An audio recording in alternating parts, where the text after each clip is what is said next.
Bienvenue à l'Assistant Coach podcast de la NFL. Marc-André, comment ça va aujourd'hui? Comment ça va? Ça va super bien. Puis toi, mon cher Julien? Moi, ça va super bien. Merci beaucoup de demander. Là, Cool. on a eu une semaine folle de football et Oui. on parlait un peu là, que dans les semaines à venir, on voulait faire peut-être je sais pas, des invitations à des personnes pour venir parler.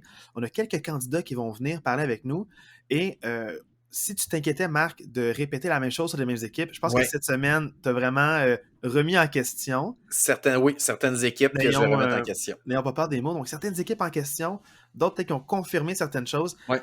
Moi, je trouvais que c'est vraiment une semaine de football incroyable. Et dans le fond, c'est Thanksgiving, donc j'aimerais donner un thanks si tu me le permets bien, d'entrée de jeu à l'émission. OK, oui, vas-y pour ton tank. Bon, Thanksgiving, donc je donne Ta un remerciement. reconnaissance ou ta gratitude ou... Mais Thanksgiving, je traduis vraiment très librement OK, en giving, donne, OK, thanks, un remerciement. Donc, je OK, donne un c'est OK. remerciement à Marc-André qui a maintenant été capable d'apprendre et d'écouter son collègue de podcast, donc c'est-à-dire moi-même. Et j'arrête pas, ça fait une semaine que je lui dis, je pense que l'audio la semaine dernière, c'est parce que ta webcam était ton microphone d'entrée. Tu me disais, non, non, non, j'ai fait des tests, tout va bien. Et là, maintenant, on s'est rendu compte que c'était bel et bien ta webcam, ton microphone d'entrée, ce qui expliquait la mauvaise qualité. Parce que pour les auditeurs, sachez que Marc-André et moi, on est des amis de longue date et on a monté notre ordinateur avec exactement les mêmes pièces. Sauf que Donc, je tiens quand même à dire qu'on a exactement les mêmes pièces, mais même à ça, mon ordi est 1000 fois moins bon que le tien. Fouille-moi pourquoi. Fait que dans ma tête, je me disais c'est probablement la même chose avec le micro. mais le micro fonctionne très bien comme son ordinateur. C'est la personne qui est derrière l'écran C'est le qui est le problème, c'est problème. ça. C'est pas vraiment, c'est pas l'équipement. Donc, je voulais faire ce remerciement. Et aussi, dans le fond, là, je voulais te remercier, mais sur une note plus sérieuse maintenant, pour le podcast. On fait ça à chaque semaine. Ouais. Ça peut être stimulant. Je suis super content de parler football avec toi.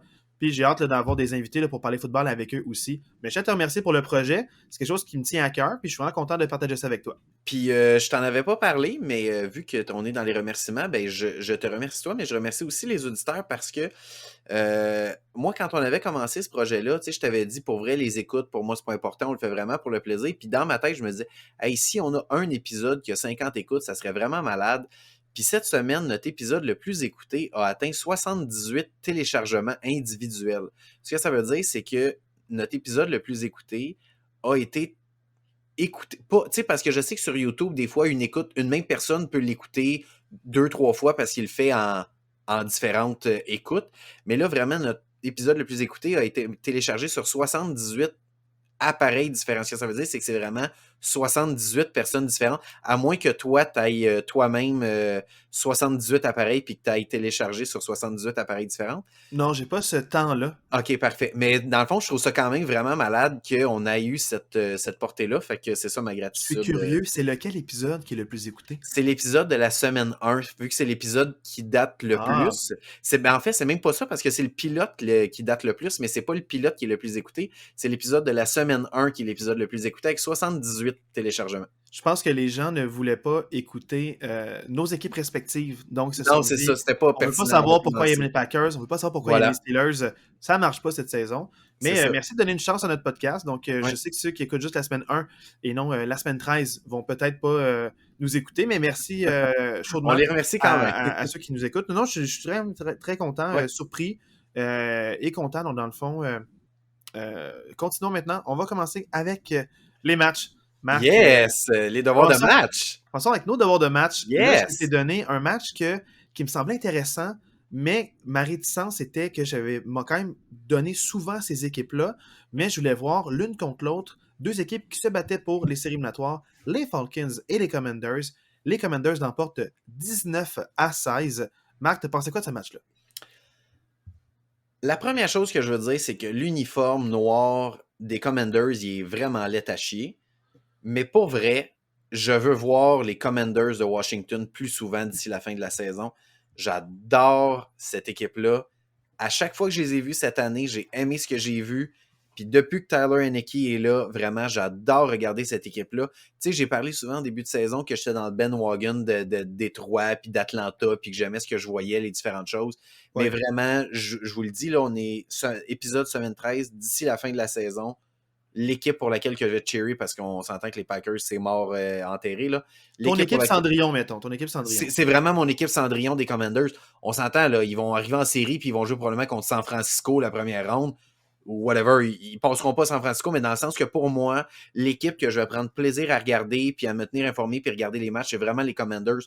Ils ont tout, cette équipe-là. C'est comme si ils n'ont rien d'exceptionnel, mais tout fonctionne bien. Ils ont une bonne ligne défensive. Ils ont des bons cornerbacks. C'est Fuller puis Benjamin Saint-Just, le Québécois, qui sont les deux cornerbacks qui font de l'excellent travail. On parle de Saint-Just, mais Fuller, il n'a pas assez de reconnaissance. C'est lui qui a l'interception à la fin du match, qui a scellé l'issue du match. Fuller, mais c'est juste qu'il type la balle pour permettre l'interception. Il ne fait pas juste la rabattre au sol. Ben, c'est pas Saint-Just. C'est pas Saint-Just, c'est un gars de ligne défensive. C'est la ligne défensive qui a type le ballon. Moi, je parle de peut-être c'est une autre interception, mais une interception plus loin, proche de la zone de but, qui est tipped, puis il y a quelqu'un qui l'intercepte. Ça, c'est pas Fuller qui l'a intercepté, celle-là? Oui, c'est ça, c'est en fin de match. C'est Fuller qui a intercepté, mais c'est vraiment un gars de la ligne défensive qui a type le ballon. C'est pas Saint-Just. On se trompe de jeu d'abord, je t'enverrai le lien. Ok, ouais, tu m'enverras le lien, mais en tout cas, moi, je te parle vraiment de l'interception qui reste genre 30 secondes à la game. Là. C'est vraiment ça qui a scellé l'issue du match. Mais ouais, c'est Fuller qui, tu sais, vraiment, ils ont deux cornerbacks, les demi-défensifs, Fuller puis Saint-Just, qui font de l'excellent travail. Ils ont une des, sinon la meilleure ligne défensive de la Ligue, les Commanders. Ils ont énormément de bons joueurs là. Et si je peux me permettre aussi, on en parlait, mais je veux le répéter, c'est une très bonne ligne défensive, mais ils n'ont pas leur joueur étoile de cette ligne-là. Et Chase Young, qui est une jeune sensation exceptionnelle, devrait revenir au jeu d'ici la fin de la saison. Donc, cette ligne-là ne peut que devenir meilleure d'ici la fin de l'année. Donc, c'est ça qui me surprend, c'est que même sans leur joueur vedette, ils font de l'excellent travail. Donc, pour vrai, c'est-à-dire qu'ils ont du bon coaching et ils ont un bon schéma de jeu par rapport à ça. 100% d'accord. Puis pour vrai, tu sais, là, je parle beaucoup de la défensive de Washington, mais l'attaque des Commanders, Heinicke, là, il fait tout bien. Il est mobile, il est capable de se déplacer, il est capable de courir quand il en a besoin. Puis il y a tellement de choix de cibles quand il passe le ballon. Honnêtement, c'est vraiment débile. Tu as Terry McLaurin, qui est un des receveurs les plus sous-estimés dans cette ligue-là. Tu as John Bates, le tight end, qui a eu le toucher. Il y a, tu sais, les deux running backs sont capables de devenir des receveurs, donc Gibson puis Robinson. T'as Dodson qui est une recrue cette année. T'as Samuel qui est là aussi. Il y a tellement d'armes que c'est vraiment difficile pour la défensive de couvrir tout ce monde-là parce que c'est comme si c'est pas comme une équipe avec un gros joueur que tu dis si on bloque ce gros joueur-là, ben on sait qu'on est capable de s'en tirer pas pire. C'est que là, t'as plein de bons joueurs, mais t'as pas de all-star. Fait que ça fait que c'est vraiment difficile parce que tu sais jamais qui va popper dans tel match parce que le plan de match change à chaque semaine. Tu sais, si on se rappelle la semaine passée, contre Houston, c'est Gibson qui avait eu un super gros match au sol. Puis là, cette semaine, c'est complètement l'inverse. C'est Brian Robinson qui a eu 18 courses, 105 verges. Fait que tu sais, c'est comme si à chaque semaine, le joueur important en attaque change. Fait que c'est vraiment difficile pour la défensive des autres équipes de se préparer face aux Commanders. Tu me parles beaucoup des Commanders, mais tu ne me parles pas beaucoup du match en tant que tel. Oui, OK. Tu sais, ce match-là, là, on va parler des Commanders après, plus en détail, je vais te relancer là-dessus. Mais quand tu as commencé à écouter le match, à quoi ça ressemblait? C'était-tu serré rapidement? Est-ce que ça s'est joué jusqu'à la fin? Pour vrai, ça s'est joué jusqu'à la fin. Là. Moi c'est un match qui est serré tout le long. Là, pour vrai, ça s'est fini à une possession. Puis, tu sais, comme je te disais, le match s'est fini. Les Falcons sont en dedans de la ligne de 10. Là, sont vraiment proches de la zone de but. Puis Mariota tente une passe justement qui est déviée à la ligne de mêlée, qui est interceptée dans la zone de but. Fait que tu sais, puis c'est un match qui se finit par 6 points. Fait que si cette passe-là est complétée, c'est probablement les Falcons qui gagnent le match avec l'extra point. Puis fait que, probablement que les Falcons gagnent 20-19. Fait que c'est un match qui était vraiment super serré. Moi, ce que j'ai trouvé un peu décevant, c'est qu'Atlanta, dans ce match-là, a commencé le match, puis ils ont pris les devants rapidement, puis leur attaque était vraiment dynamique. Il y avait énormément de mouvements. Atlanta, dans leur schéma offensif, avant même que le ballon soit mis en jeu, donc avant même le snap, il y avait beaucoup de joueurs qui étaient en mouvement. Donc, que ce soit des receveurs qui bougeaient, Cordarrelle Patterson qui partait comme wide receiver puis qui venait se placer à côté de Mariota ou l'inverse. Fait que, il y avait beaucoup de schémas de jeu qui faisaient que les joueurs bougeaient avant le snap. Fait que ça rendait la tâche un peu plus difficile à Washington. Puis Atlanta a eu beaucoup de succès en début de match avec ça. Puis plus le match avançait, ce genre de jeu-là est comme disparu dans le schéma de jeu d'Atlanta, puis j'ai comme pas compris pourquoi. Il y avait eu Max, beaucoup de succès en si je début de me match. permets, Ouais, c'est ça que j'avais remarqué de mon devoir de match il y a quelques semaines avec les Falcons. Première séquence à l'attaque, super. On dirait que c'est comme s'ils pratiquaient leur séquence d'ouverture. ouais, Mais une fois que cette séquence-là est faite, on dirait il suffit à. On va peut-être ramener des jeux qu'on a déjà montrés, ou on arrête un peu la poudre aux yeux, puis on devient une attaque plus traditionnelle, plus ouais. classique. Et c'est là qu'ils s'y Il manque perdent un peut-être un peu. peu de talent, ouais. Il manque peut-être un peu de talent pour avoir une attaque un peu plus traditionnelle. Ouais. Parce que pour vrai, moi, quand j'ai vu ça, tu sais, leurs deux premières séquences, je faisais comme ah, c'est intéressant, il y a plein de mouvements. Tu sais, t'as Corderell qui peut être une arme autant comme receveur qu'à la course. T'as Algier qui a fait des bonnes courses aussi dans ce match-là. Mais là, plus le match avançait, plus ça devenait une attaque, tu sais, aucun mouvement, puis vraiment traditionnel. Puis j'ai trouvé Mariota dans cette attaque plus traditionnelle-là plutôt discret puis plutôt absent. Je trouvais qu'il y avait plus de succès justement quand il y avait plus de mouvement puis il était un peu plus imprévisible. Fait que ça, moi, si j'étais le coach d'Atlanta, je pense que je prendrais des notes. Mais tu sais, si tu dis que tu as vu ça toi aussi plus tôt dans la saison, clairement, ils ne sont pas ajustés parce qu'ils sont exactement à la même place. Puis on va se le dire, là, Atlanta sont encore juste à une de. Tu sais, même s'ils ne sont pas exceptionnels, puis ils ont une fiche de 5 et 7, ils sont juste à un demi-match de la tête de leur division. Fait que, tu sais, tout est encore jouable pour eux, mais moi, je pense que si j'avais quelque chose à dire au coach d'Atlanta, c'est faut que tes deux premières séquences à l'attaque de ton équipe, tu fasses un peu la même chose pour les autres attaques. Faut que tu continues avec ces mouvements-là. Tu sais, Zacchaeus, il a eu un très bon début de match. Après ça, on ne l'a plus vu du match. Puis là, whoop, il est revenu sur la dernière séquence du match quand il y avait besoin d'un toucher avec 2 minutes à faire, puis il y a eu un gros jeu, je pense une passe de 40 verges. Mais Zacchaeus, qui est leur meilleur receveur, même s'ils ont London puis Kyle Pitts, celui Carl qui est Pitts, ils vraiment. l'ont pu, il est sur Ouais, il est la blessé, IR. mais il est sur la mais dans le sens que, tu sais, ils ont quand même des joueurs avec du talent, des bons jeunes joueurs. Mais Zacchaeus, c'est vraiment celui qui est ressorti. C'est vraiment celui qui est OK. ressorti plus que London dans ce match-là. Mais Mariota, je le sais que je l'ai déjà dit plus tôt dans la saison. J'ai quand même des doutes que c'est un partant dans la NFL. Là. Je trouve qu'il y a certains jeux que des décisions plus difficiles, surtout en fin de match, juste avant sa passe interceptée. Il se défait de la pression, puis il essaie de courir, même s'il y a 3 gars en avant de lui. Jamais il lève la tête pour essayer de trouver quelqu'un à qui passer. Il manque un petit quelque chose à Marcus Mariota. Je pense que c'est un corps qui peut dépanner, mais je pense pas qu'à moyen terme, c'est le gars avec lequel tu veux bâtir. Fait que ça ressemble un peu à ça. Washington a eu des belles séquences. Vraiment, le Brian Robinson, il y a eu plusieurs courses de 10-15 verges dans ce match-là. Il a de la rapidité, il est capable de frapper. Il a brisé des plaqués d'une façon exceptionnelle. Des fois, il baissait la tête, il rentrait dans le joueur défensif, puis il faisait juste passer par-dessus le joueur défensif parce que le joueur défensif tombait. Fait que moi, vraiment, Washington m'a impressionné. Même si ça a été un match serré, ça a été un bon match, mais vraiment, Washington m'a impressionné dans ce match-là. Heineke a 2 interceptions. Dans ce match-là. Sa première, c'est vraiment une bulle au cerveau. Là. C'est vraiment une mauvaise passe.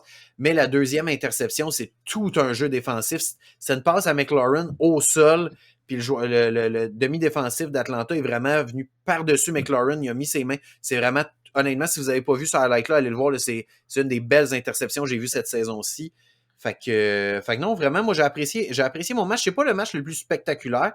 Si vous voulez voir un match spectaculaire, j'espère que vous avez eu Las Vegas-Seattle. Ça, c'est un match spectaculaire. Mais Atlanta-Washington, c'est un bon match entre deux équipes, entre deux bonnes équipes. Puis moi, j'ai beaucoup apprécié mon devoir de match. Moi, mais en fond, ma petite question par rapport aux Vas-y. Commanders, Ouais. c'est que les Falcons, c'est une équipe qui a un peu de difficulté, qui manque un peu de créativité, ont quand même une bonne défensive, mais est-ce que ça t'inquiète pour les Commanders de gagner d'arrache-pied sur la dernière séquence du match, ou tu vois ça pour une manière positive pour dire ils continuent leur séquence victorieuse de 6 victoires dans leurs 7 derniers matchs. Donc, est-ce que tu trouves ça encourageant d'avoir la victoire, ou tu aurais aimé ça qu'ils prennent plus d'avance et qu'ils soient en contrôle du match et non toujours de l'arrière pour rattraper le retard? Ben, tu sais, c'est sûr que j'aurais aimé ça, voir les Commanders peut-être un peu plus. Tu sais, pour moi, le 19-13 reflète l'allure du match dans le sens que ça a été un match serré. Tu sais, pour moi, je ne suis pas en train de dire que les Commanders auraient dû gagner plus. Mais oui, je pense que où en sont les Commanders, j'aurais peut-être aimé ça en avoir un petit peu plus. Mais même à ça, je pense que c'est un match qui était quand même complet des deux côtés. Puis il ne faut pas oublier qu'Atlanta, ils se battent aussi pour une place en série. T'sais, même s'ils n'ont pas une bonne fiche, même si c'est pas une équipe sexy, Atlanta, c'est pas une équipe. Il y a plein d'équipes que c'est des gros marchés, puis tout. Atlanta, il n'y a pas beaucoup de hype. Ils sont quand même juste à un demi-match d'une place en séries éliminatoires. Ils se battent avec l'énergie du désespoir pour faire quelque chose de cette saison-ci. Fait que, quand tu te bats contre une équipe qui cherche à faire les séries éliminatoires, pour moi, l'important, c'est pas tant le score, mais c'est vraiment plus, tu es allé chercher la victoire, tout ça de là qu'une victoire, c'est ça qui compte. OK, parfait. La température aussi, juste avant, la température n'a pas aidé. Il y a quand même plus assez fort dans ce match-là. Fait que, des fois, quand il y a la température comme ça, ben, ça pénalise un peu les attaques aussi. Fait que, c'est normal que les scores soient un peu plus bas. Fait que la température a joué aussi, là, selon moi. Parce que pour les Falcons, ils se battent en série pour une place en série éliminatoire avec les Buccaneers. Est-ce que tu penses que c'est réaliste qu'ils les devancent? Parce qu'on dirait quand une équipe qui gagne, les deux équipes gagnent. Quand une équipe qui perd, ben, qui perd, les deux équipes perdent. Donc, est-ce que tu penses que c'est réaliste la manière que les Falcons jouent, même s'ils croient encore, même s'ils se battent? Tu parlais qu'il manquait peut-être de talent dans cette équipe-là. Est-ce que tu penses que le manque de talent va finir par les rattraper, malgré le fait que les Buccaneers, eux, c'est pas le manque de talent, mais c'est le manque de santé des joueurs? Ben, tu sais, je sais pas comment dire ça. Je trouve qu'il y a tellement de négativisme auprès je vais finir par le dire, auprès de Tampa Bay, avec tout ce qui s'est passé avec Brady, le changement d'entraîneur, les blessés.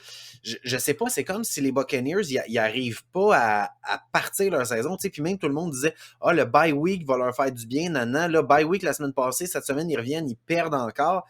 Fait que, je sais pas, puis pour vrai, je regarde la cédule des deux équipes. Je regarde la cédule des deux équipes d'ici la fin de la saison. Puis pour vrai, la cédule de Tampa Bay est plus difficile que la cédule des Falcons. Fait que, tu sais, pour vrai, pour moi, c'est un 50-50 qui va faire les séries entre ces deux équipes-là.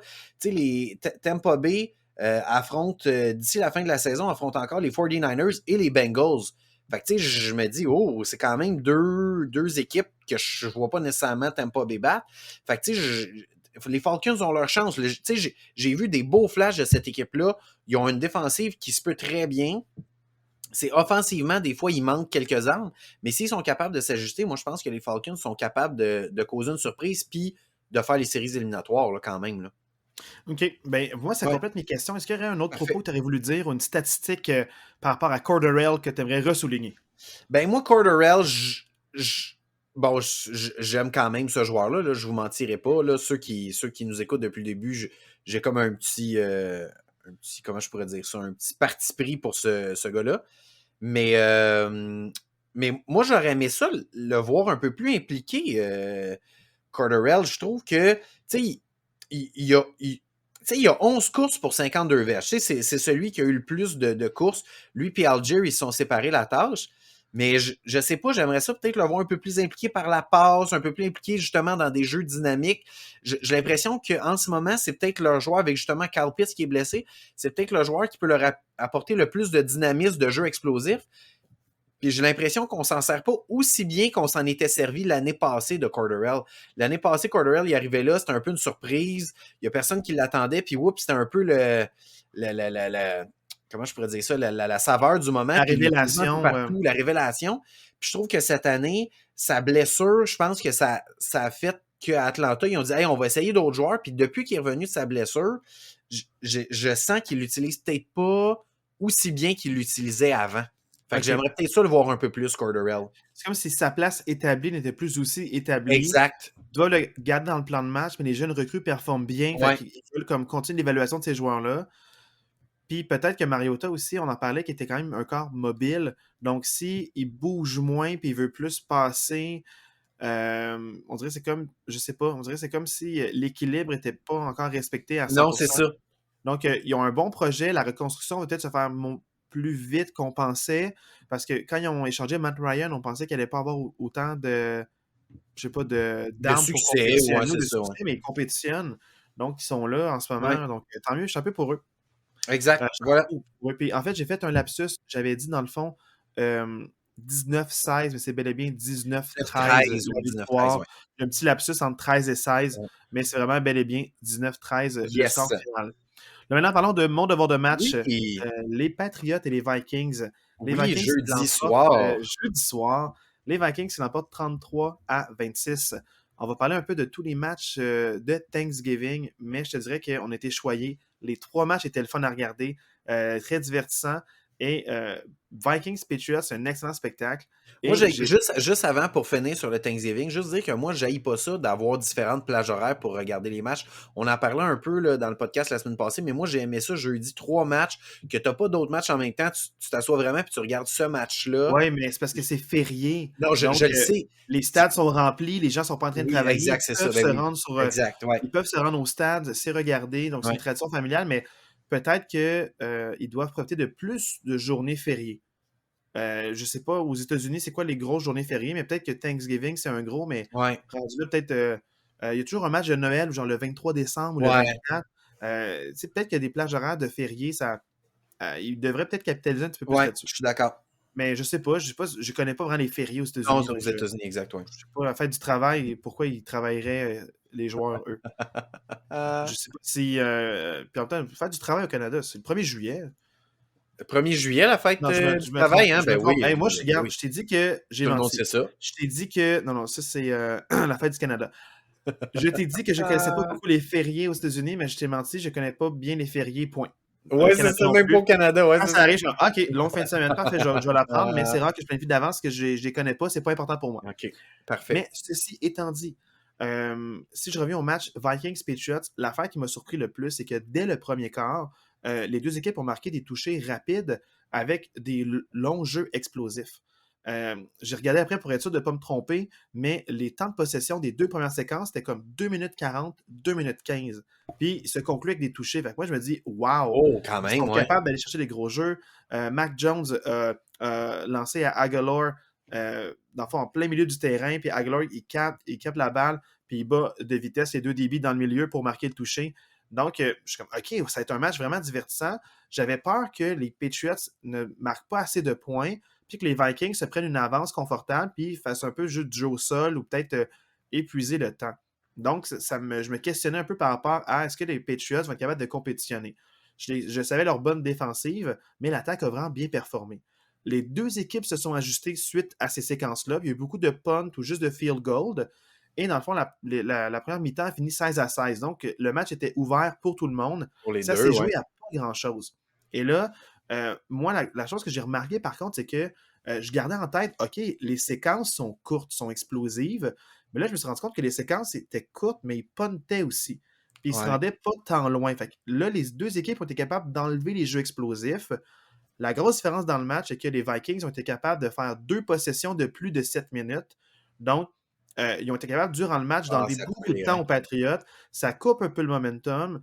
Ça aussi, ça fait reposer la défensive. Puis, ça fait aussi reposer les unités spéciales qui ont marqué un gros retour de punt puis ça fait de la différence de ce côté-là. Qu'est-ce que tu as senti qui a changé entre justement les courtes possessions puis les 2 longues possessions des Vikings? C'est-tu qu'ils ont plus utilisé le jeu au sol? C'est quoi que tu sens qui a changé, la dynamique? Par rapport aux Par rapport Patriots ou aux par sé rapport aux Non, par Vikings? rapport aux dans le fond, les Vikings, tu disais qu'au début du match, c'était des séquences plus courtes, puis là, à un moment donné, les Vikings, whoop, ils se sont mis à faire 2 longues séquences.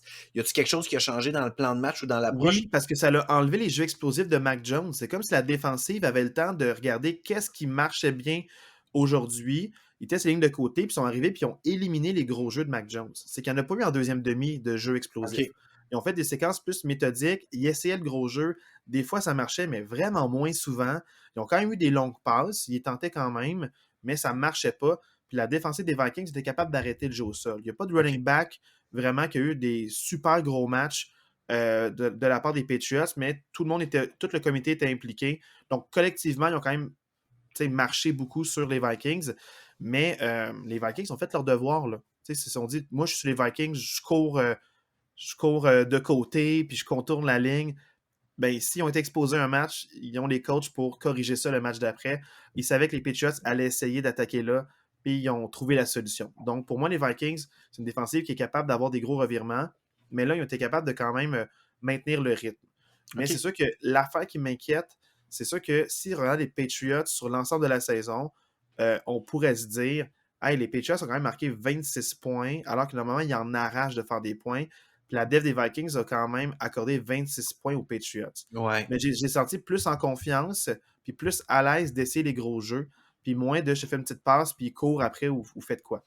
Donc, moi, j'ai senti les Patriots plus en confiance, plus à l'aise, mais c'est vraiment les ajustements des Vikings. Je pense que les longues séquences, ce que ça l'a fait, c'est vraiment couper le momentum. Ça l'a refroidi un peu Mac Jones, puis ça a donné le temps à la défensive de s'ajuster. Moi, je pense vraiment que c'est ça.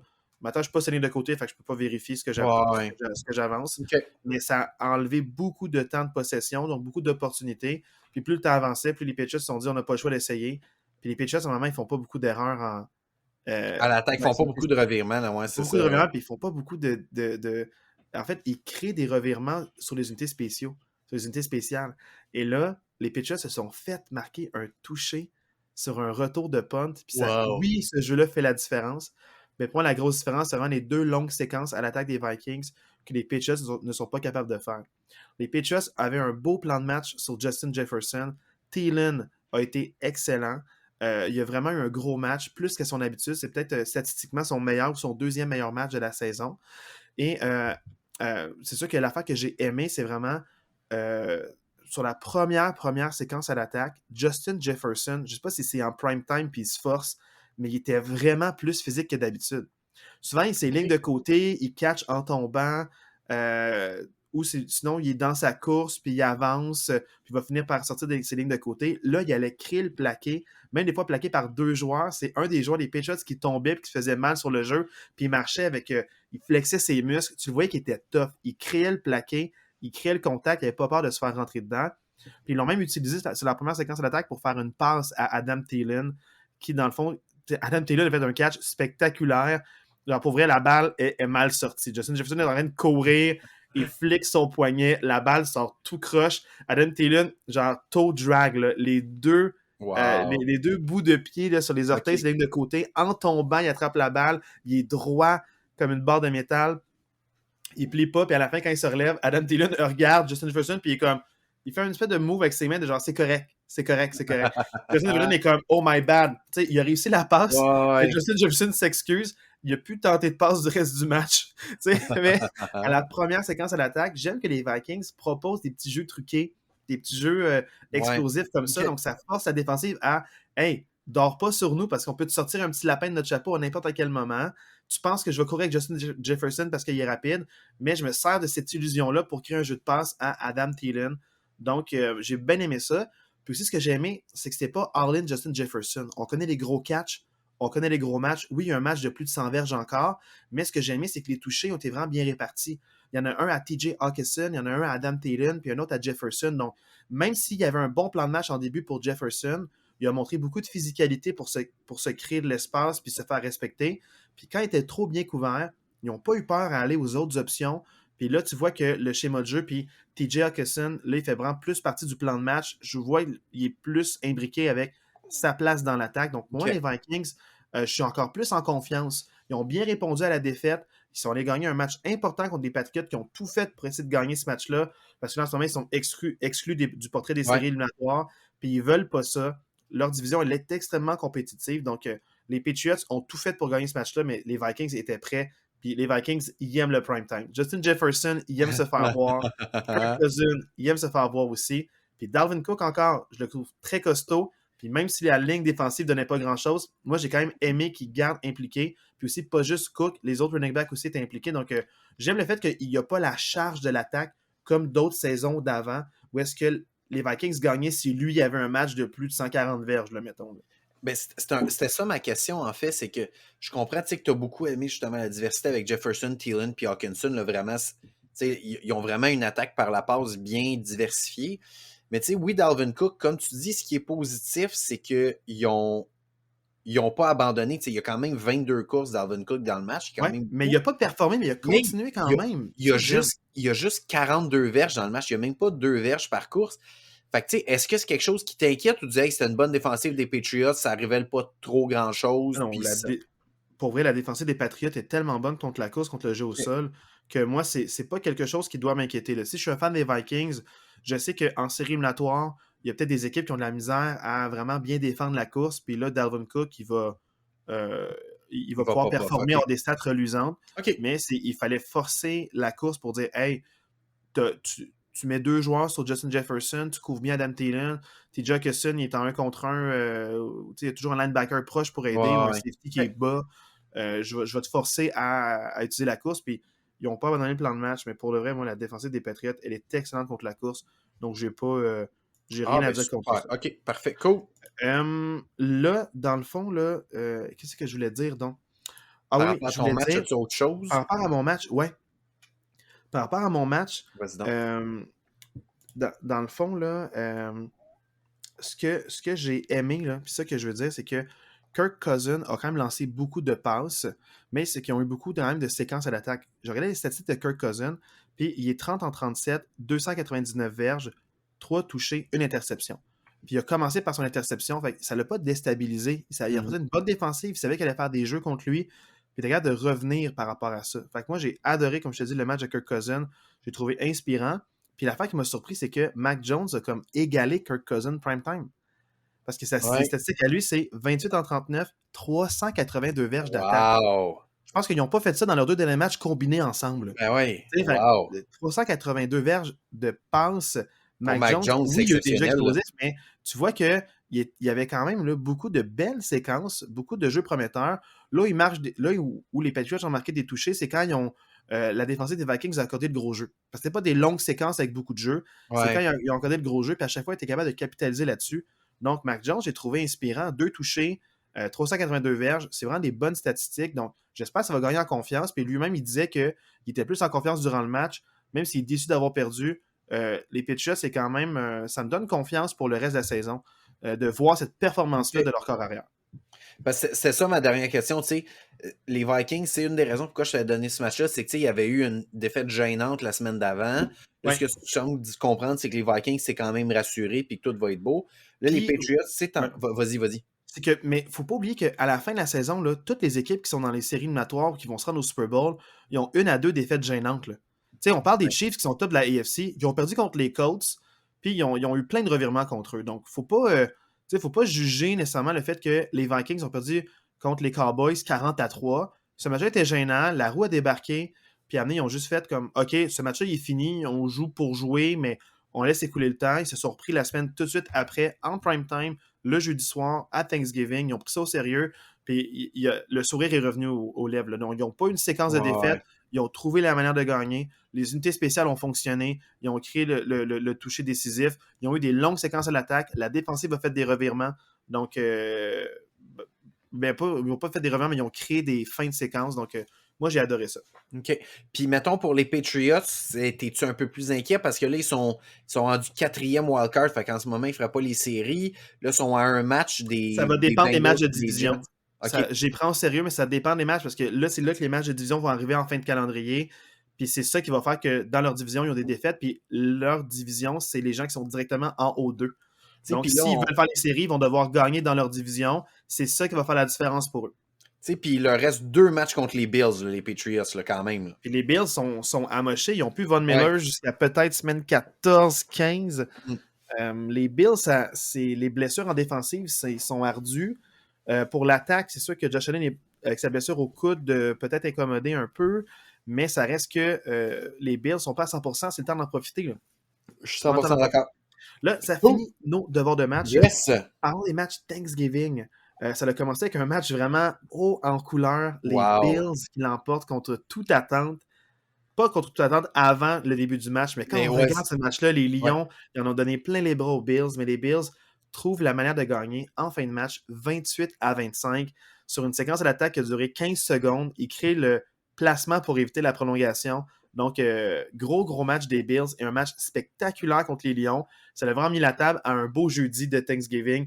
Les 3 matchs étaient cool, puis ça, personne ne l'attendait, les Lions aussi compétitifs, mais comme on s'était dit, ils sont capables de mettre des points. Le match peut finir 37-40, comme il peut finir 16-13. Ouais. Puis là, on a eu un beau 28-25, donc c'était vraiment le fun à voir. Le match finit 28-25, puis moi, je veux juste dire qu'avec 3 minutes à jouer, c'était 22-19 Détroit quand même. Là. Ouais. Fait que, Ouais. c'est quand même fou que dans les 3 dernières minutes de jeu, Buffalo a eu 2 possessions, puis Détroit a eu une possession, puis ces 3 possessions-là se sont complétées avec des points. Fait que c'est quand même fou, là. Un field goal de chaque côté, puis le toucher, un touché pour Buffalo aussi. Fait que c'est quand même fou comment ce Puis, match-là s'est terminé, là. pour conclure sur ce match-là, les grands quarts, c'est des quarts que quand tu leur donnes la balle en fin de match, peu importe le temps qui reste, ils vont trouver une manière d'aller créer des points. Et c'est ce que Josh Allen a fait. Il restait 15 secondes. Je pensais qu'il allait aller en prolongation. J'étais sûr qu'il allait aller en prolongation. Puis là, quand j'ai vu qu'on bottait, je me suis dit, oh mon Dieu, c'est débile, c'est mental. Tu sais, puis moi, en fait, c'est drôle parce que tu me devances, mais tu sais, Josh Allen, tu regardes ses stats dans ce match-là, là, 24 en 42, 253 verges, c'est rien d'exceptionnel, là.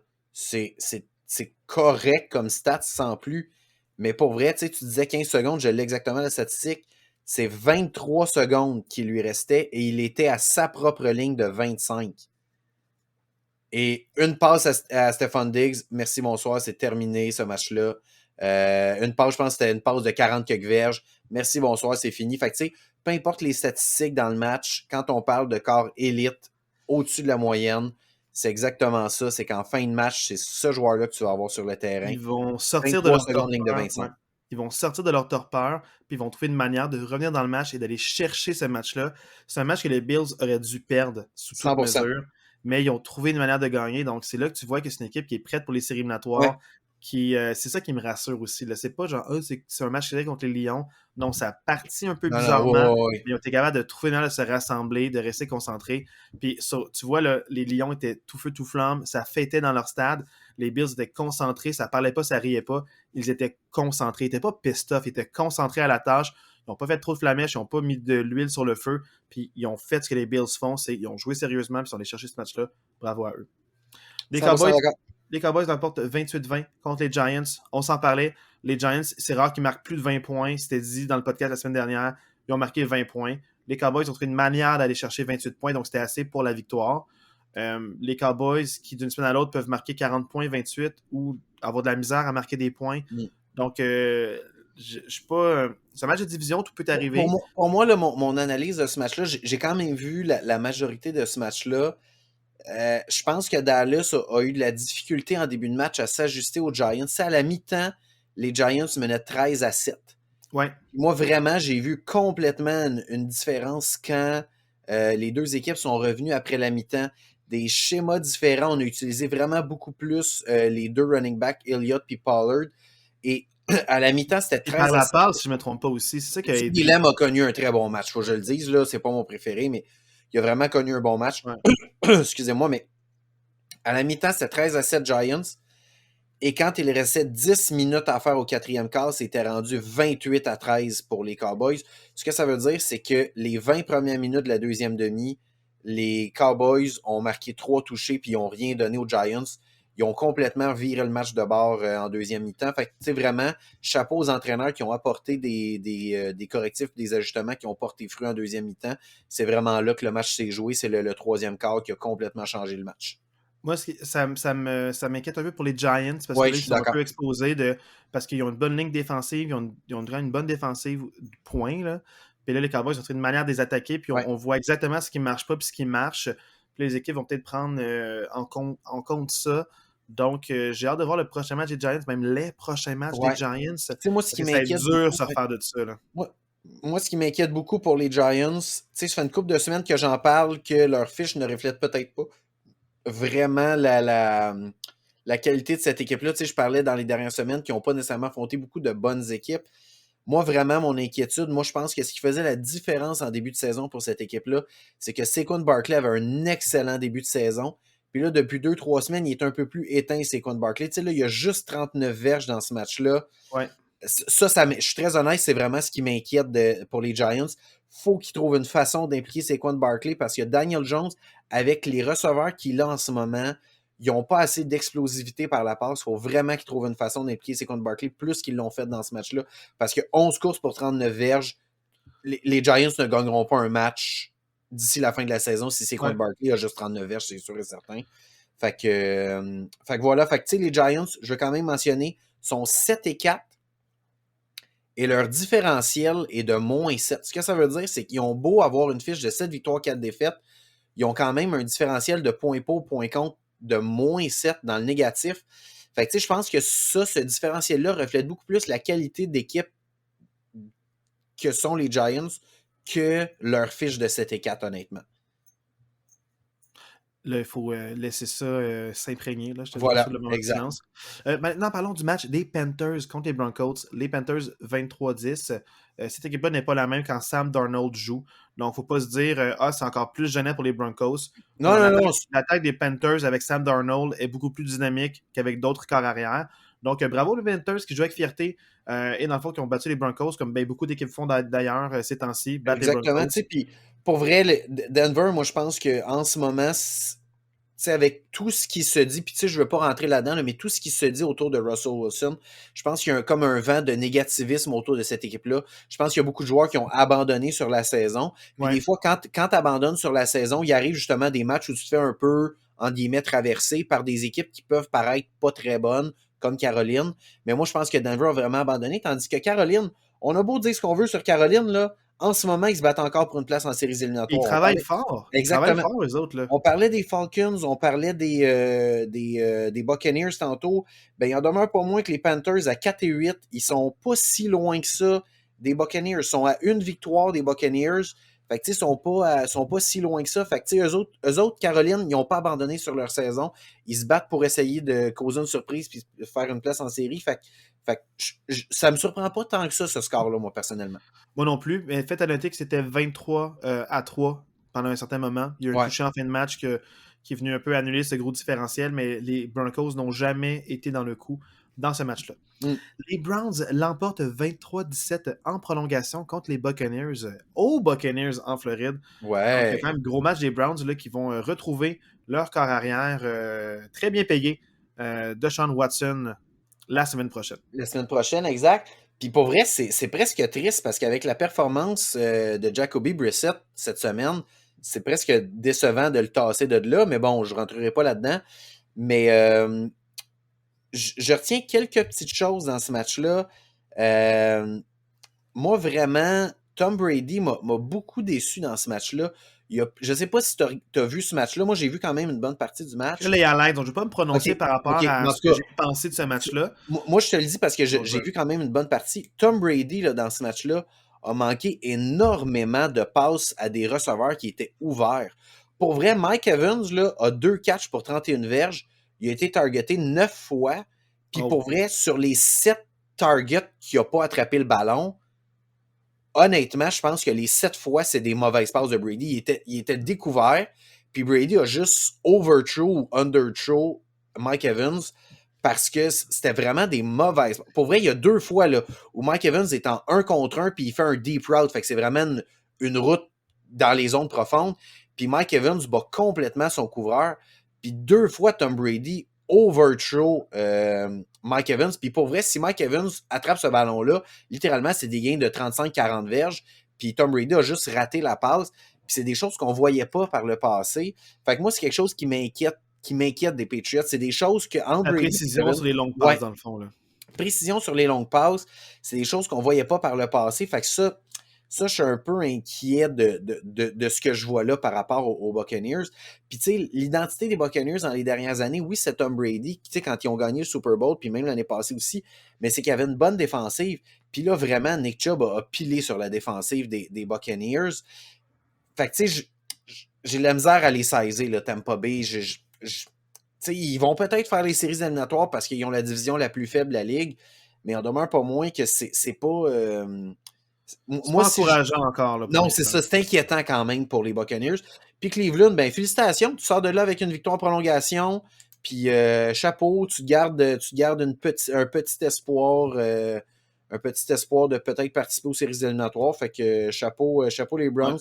Ouais. Je lève mon chapeau à Simon qui doit encore passer une saison difficile.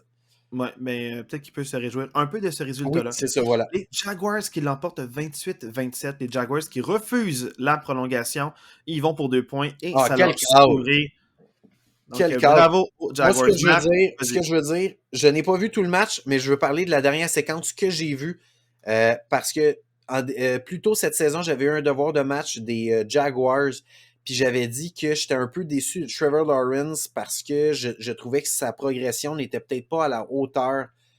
Pour vrai, tu sais, tantôt on parlait que les bons corps, les corps qui sont en haut de la moyenne, quand on leur donne le ballon, avec 2 minutes à faire au match, c'est là qu'on voit la différence.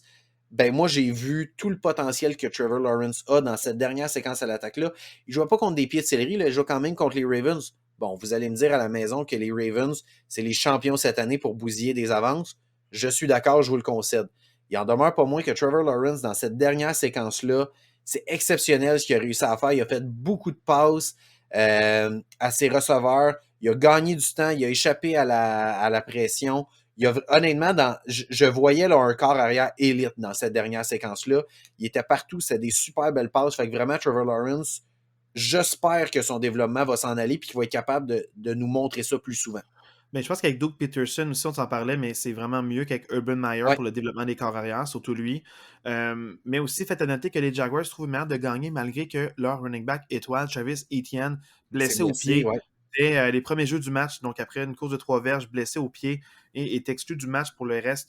Donc, il a quand même trouvé une manière de gagner, de faire « Hey, c'est pas grave, même s'il n'est pas là. » Il en a pris plus sur ses épaules, puis les receveurs ont été vraiment tout étoiles là-dedans. Donc, belle victoire des Jaguars, bravo Puis, à eux. encore une fois, bravo à l'audace des Jaguars parce qu'ils n'ont pas été les seuls à faire ça en fin de match. Il y a une autre équipe. Ouais, je vais en parler après. Mais on en parlera tantôt. Mais tu sais, c'est arrivé 2 fois là, en fin de semaine qu'une équipe qui pourrait créer l'égalité dit non, nous on ne crée pas l'égalité, on joue pour la victoire. Puis pour vrai, moi j'ai quand même été sur le bout de mon siège en fin de match parce que Justin Tucker a tenté un field goal de 67 verges. Et il était avec assez 2 secondes à faire. Pour vrai, il manquait comme 2 verges, là, puis le ballon serait passé. Fait que pour vrai, j'étais sur le bout de mon siège, j'en disais, ben voyons donc qu'il va battre son propre record. Puis quand j'ai vu le ballon partir du pied, j'ai fait, ben non. Puis il est arrivé, je pense, c'est ça, 2 verges short. La précision était bonne, il manquait juste comme un 2 verges dans le pied. Fait que quel presque pile poil dans le milieu en plus. Ouais, exactement. Ce gars-là ne manque jamais. Incroyable. La puissance était juste trop loin. C'est c'est quand même toute une fin de match excitante. Les Dolphins l'emportent 30-15. Pas grand-chose à dire. Ils menaient 30-0 puis ils ont laissé ça aller après. 30-0 puis ils ont benché tout leur starter. Je pense que c'était au 3e quart, ils menaient 30-0. Tous leurs starters, ils ont benché. Puis là, les Houston ont remonté. Fait que, Tant mieux pour les Dolphins qui se reposent un petit peu durant leur propre match. Les Jets qui l'emportent 31-10 contre les Bears. Le problème, par contre, Marc, je vais te laisser parler de ça, c'est que les Bears étaient sans Justin Fields et les Jets, ils ont benché leur carrière de la semaine dernière. Ils ont benché pour la faveur de Mike White qui effectuait un premier départ cette année. Il y en avait eu 3 l'an passé. Puis c'est le premier corps arrière d'une liste très sélecte qui a ses 4 premiers départs. Il y a au moins 3 passes de toucher et 300 verges par la passe. Donc, Mike White, dominant encore une fois. Donc, je pense qu'ils ont un excellent remplaçant en son nom. Et ils ont réussi à gagner 31-10 contre des Bears qui en arrachent défensivement, mais aussi qui n'avaient pas leur corps partant. Et ça l'a renu dans ce match-là. Exact. Je n'ai que 4 chiffres à dire pour ce match-là. 22, 28, 315, 3. Ce sont mes 4 chiffres que j'ai. Les statistiques de Mike White. Les statistiques de Mike White. 22 en 28, 315 verges, 3 touchés. Merci, bonsoir. Justin Fields pas là. Les Bears n'avaient aucune chance dans ce match-là. Rapidement, penses-tu que Zach Wilson, qui était le corps arrière, benché, donc pour ceux qui vivaient le Vox Pop, pour la saison, tu penses? La saison, moi, je pense que je le vois pas revenir. En tout cas, à moins que White se blesse, là, mais moi, je pense que ce match-là a confirmé que. Je pense tu sais, pour vrai, c'est pas comme si les Jets étaient en fond de classement puis tu dis, on veut donner de l'expérience ou whatever. Là, t'es en séries éliminatoires, c'est peut-être ton année. Là. Tu sais pas si l'année prochaine, ça va être une aussi bonne saison. Faut que tu sois all-in. Les contrats. Tu sais jamais dans la NFL. T'as pas le choix d'être all-in cette année. Puis en ce moment, l'athlète qui te donne le plus de chance, c'est Mike White. Moi, je vois pas comment. À souligner, j'ai pas vu le match, mais j'ai vu les highlights et les stats. Tout ce que je sais, c'est que tous ces receveurs étaient vraiment contents. Dans le fond, là, la jeune recrue, là, qui là, j'oublie son nom, la jeune recrue des Jets, qui a eu un Wilson. Sais-tu, mais c'est quoi son prénom? Oh boy. La là, jeune... on a l'air niaiseux un peu, là, mais... On va couper ça. C'est Garrett Wilson. C'est ça, merci. Garrett Wilson qui performe, Elijah Moore qui performe. Donc, vraiment, là, tout le monde a eu son mot à dire dans cette victoire-là. Donc, chapeau, là, vraiment là, d'avoir su maîtriser l'attaque puis d'avoir fait plaisir à tout le monde. Ça a vraiment eu un vent de fraîcheur, puis tout le monde était très souriant après cette victoire-là. Donc, ça fait du bien à Mike White. Bravo à lui. Là, maintenant, parlons des Titans et des Bengals. Les Bengals qui l'emportent 20-16 dans un match complètement fou. C'est vraiment, là, je trouve, un gros match. Puis les deux équipes, je les vois en série éliminatoire. Et ce match-là se joue à pas grand-chose. Je lui ai dit que c'est le match à pas manquer, puis c'est un match quand même électrisant. Malgré le faible score, c'est un match vraiment plein de rebondissements, surtout à la fin, par rapport à ce match-là. Vas-y, Marc. Absolument. Moi, j'ai pas énormément à dire sur ce match-là. Pour vrai, c'est un match malade. Vraiment, c'est un match de série qu'on va probablement revoir en série aussi, ces deux équipes-là. Possiblement, ouais. Moi j'ai une stat ici, moi, qui m'épate énormément parce que on parle pas nécessairement de ça. Quand on parle des bonnes défensives de la Ligue, on va parler de. Peu importe, on va parler des Patriots, on va parler des Ravens ou peu importe. Les Titans du Tennessee, ça fait 8 matchs de suite qu'ils accordent 20 points ou moins. C'est quand même malade mental quand tu penses à ça. Puis ils ont affronté des bonnes équipes. Là. Bonne, là. Oh, ouais. Ils ont affronté des bonnes équipes là-dedans. Le Tennessee, c'est pas comme s'il y avait juste à affronter des pieds de céleri. Là. 8 matchs de suite qui ont accordé 20 points au moins dans une AFC qui est ultra forte. Moi, ça m'impressionne énormément. Ils n'ont pas nécessairement des stats de feu avec plein de sacs du corps, plein d'interceptions, mais c'est une défensive qui fait le travail. Puis je pense qu'il faut qu'on commence à parler un peu plus de cette défensive-là parce que vraiment, elle fait tout un travail.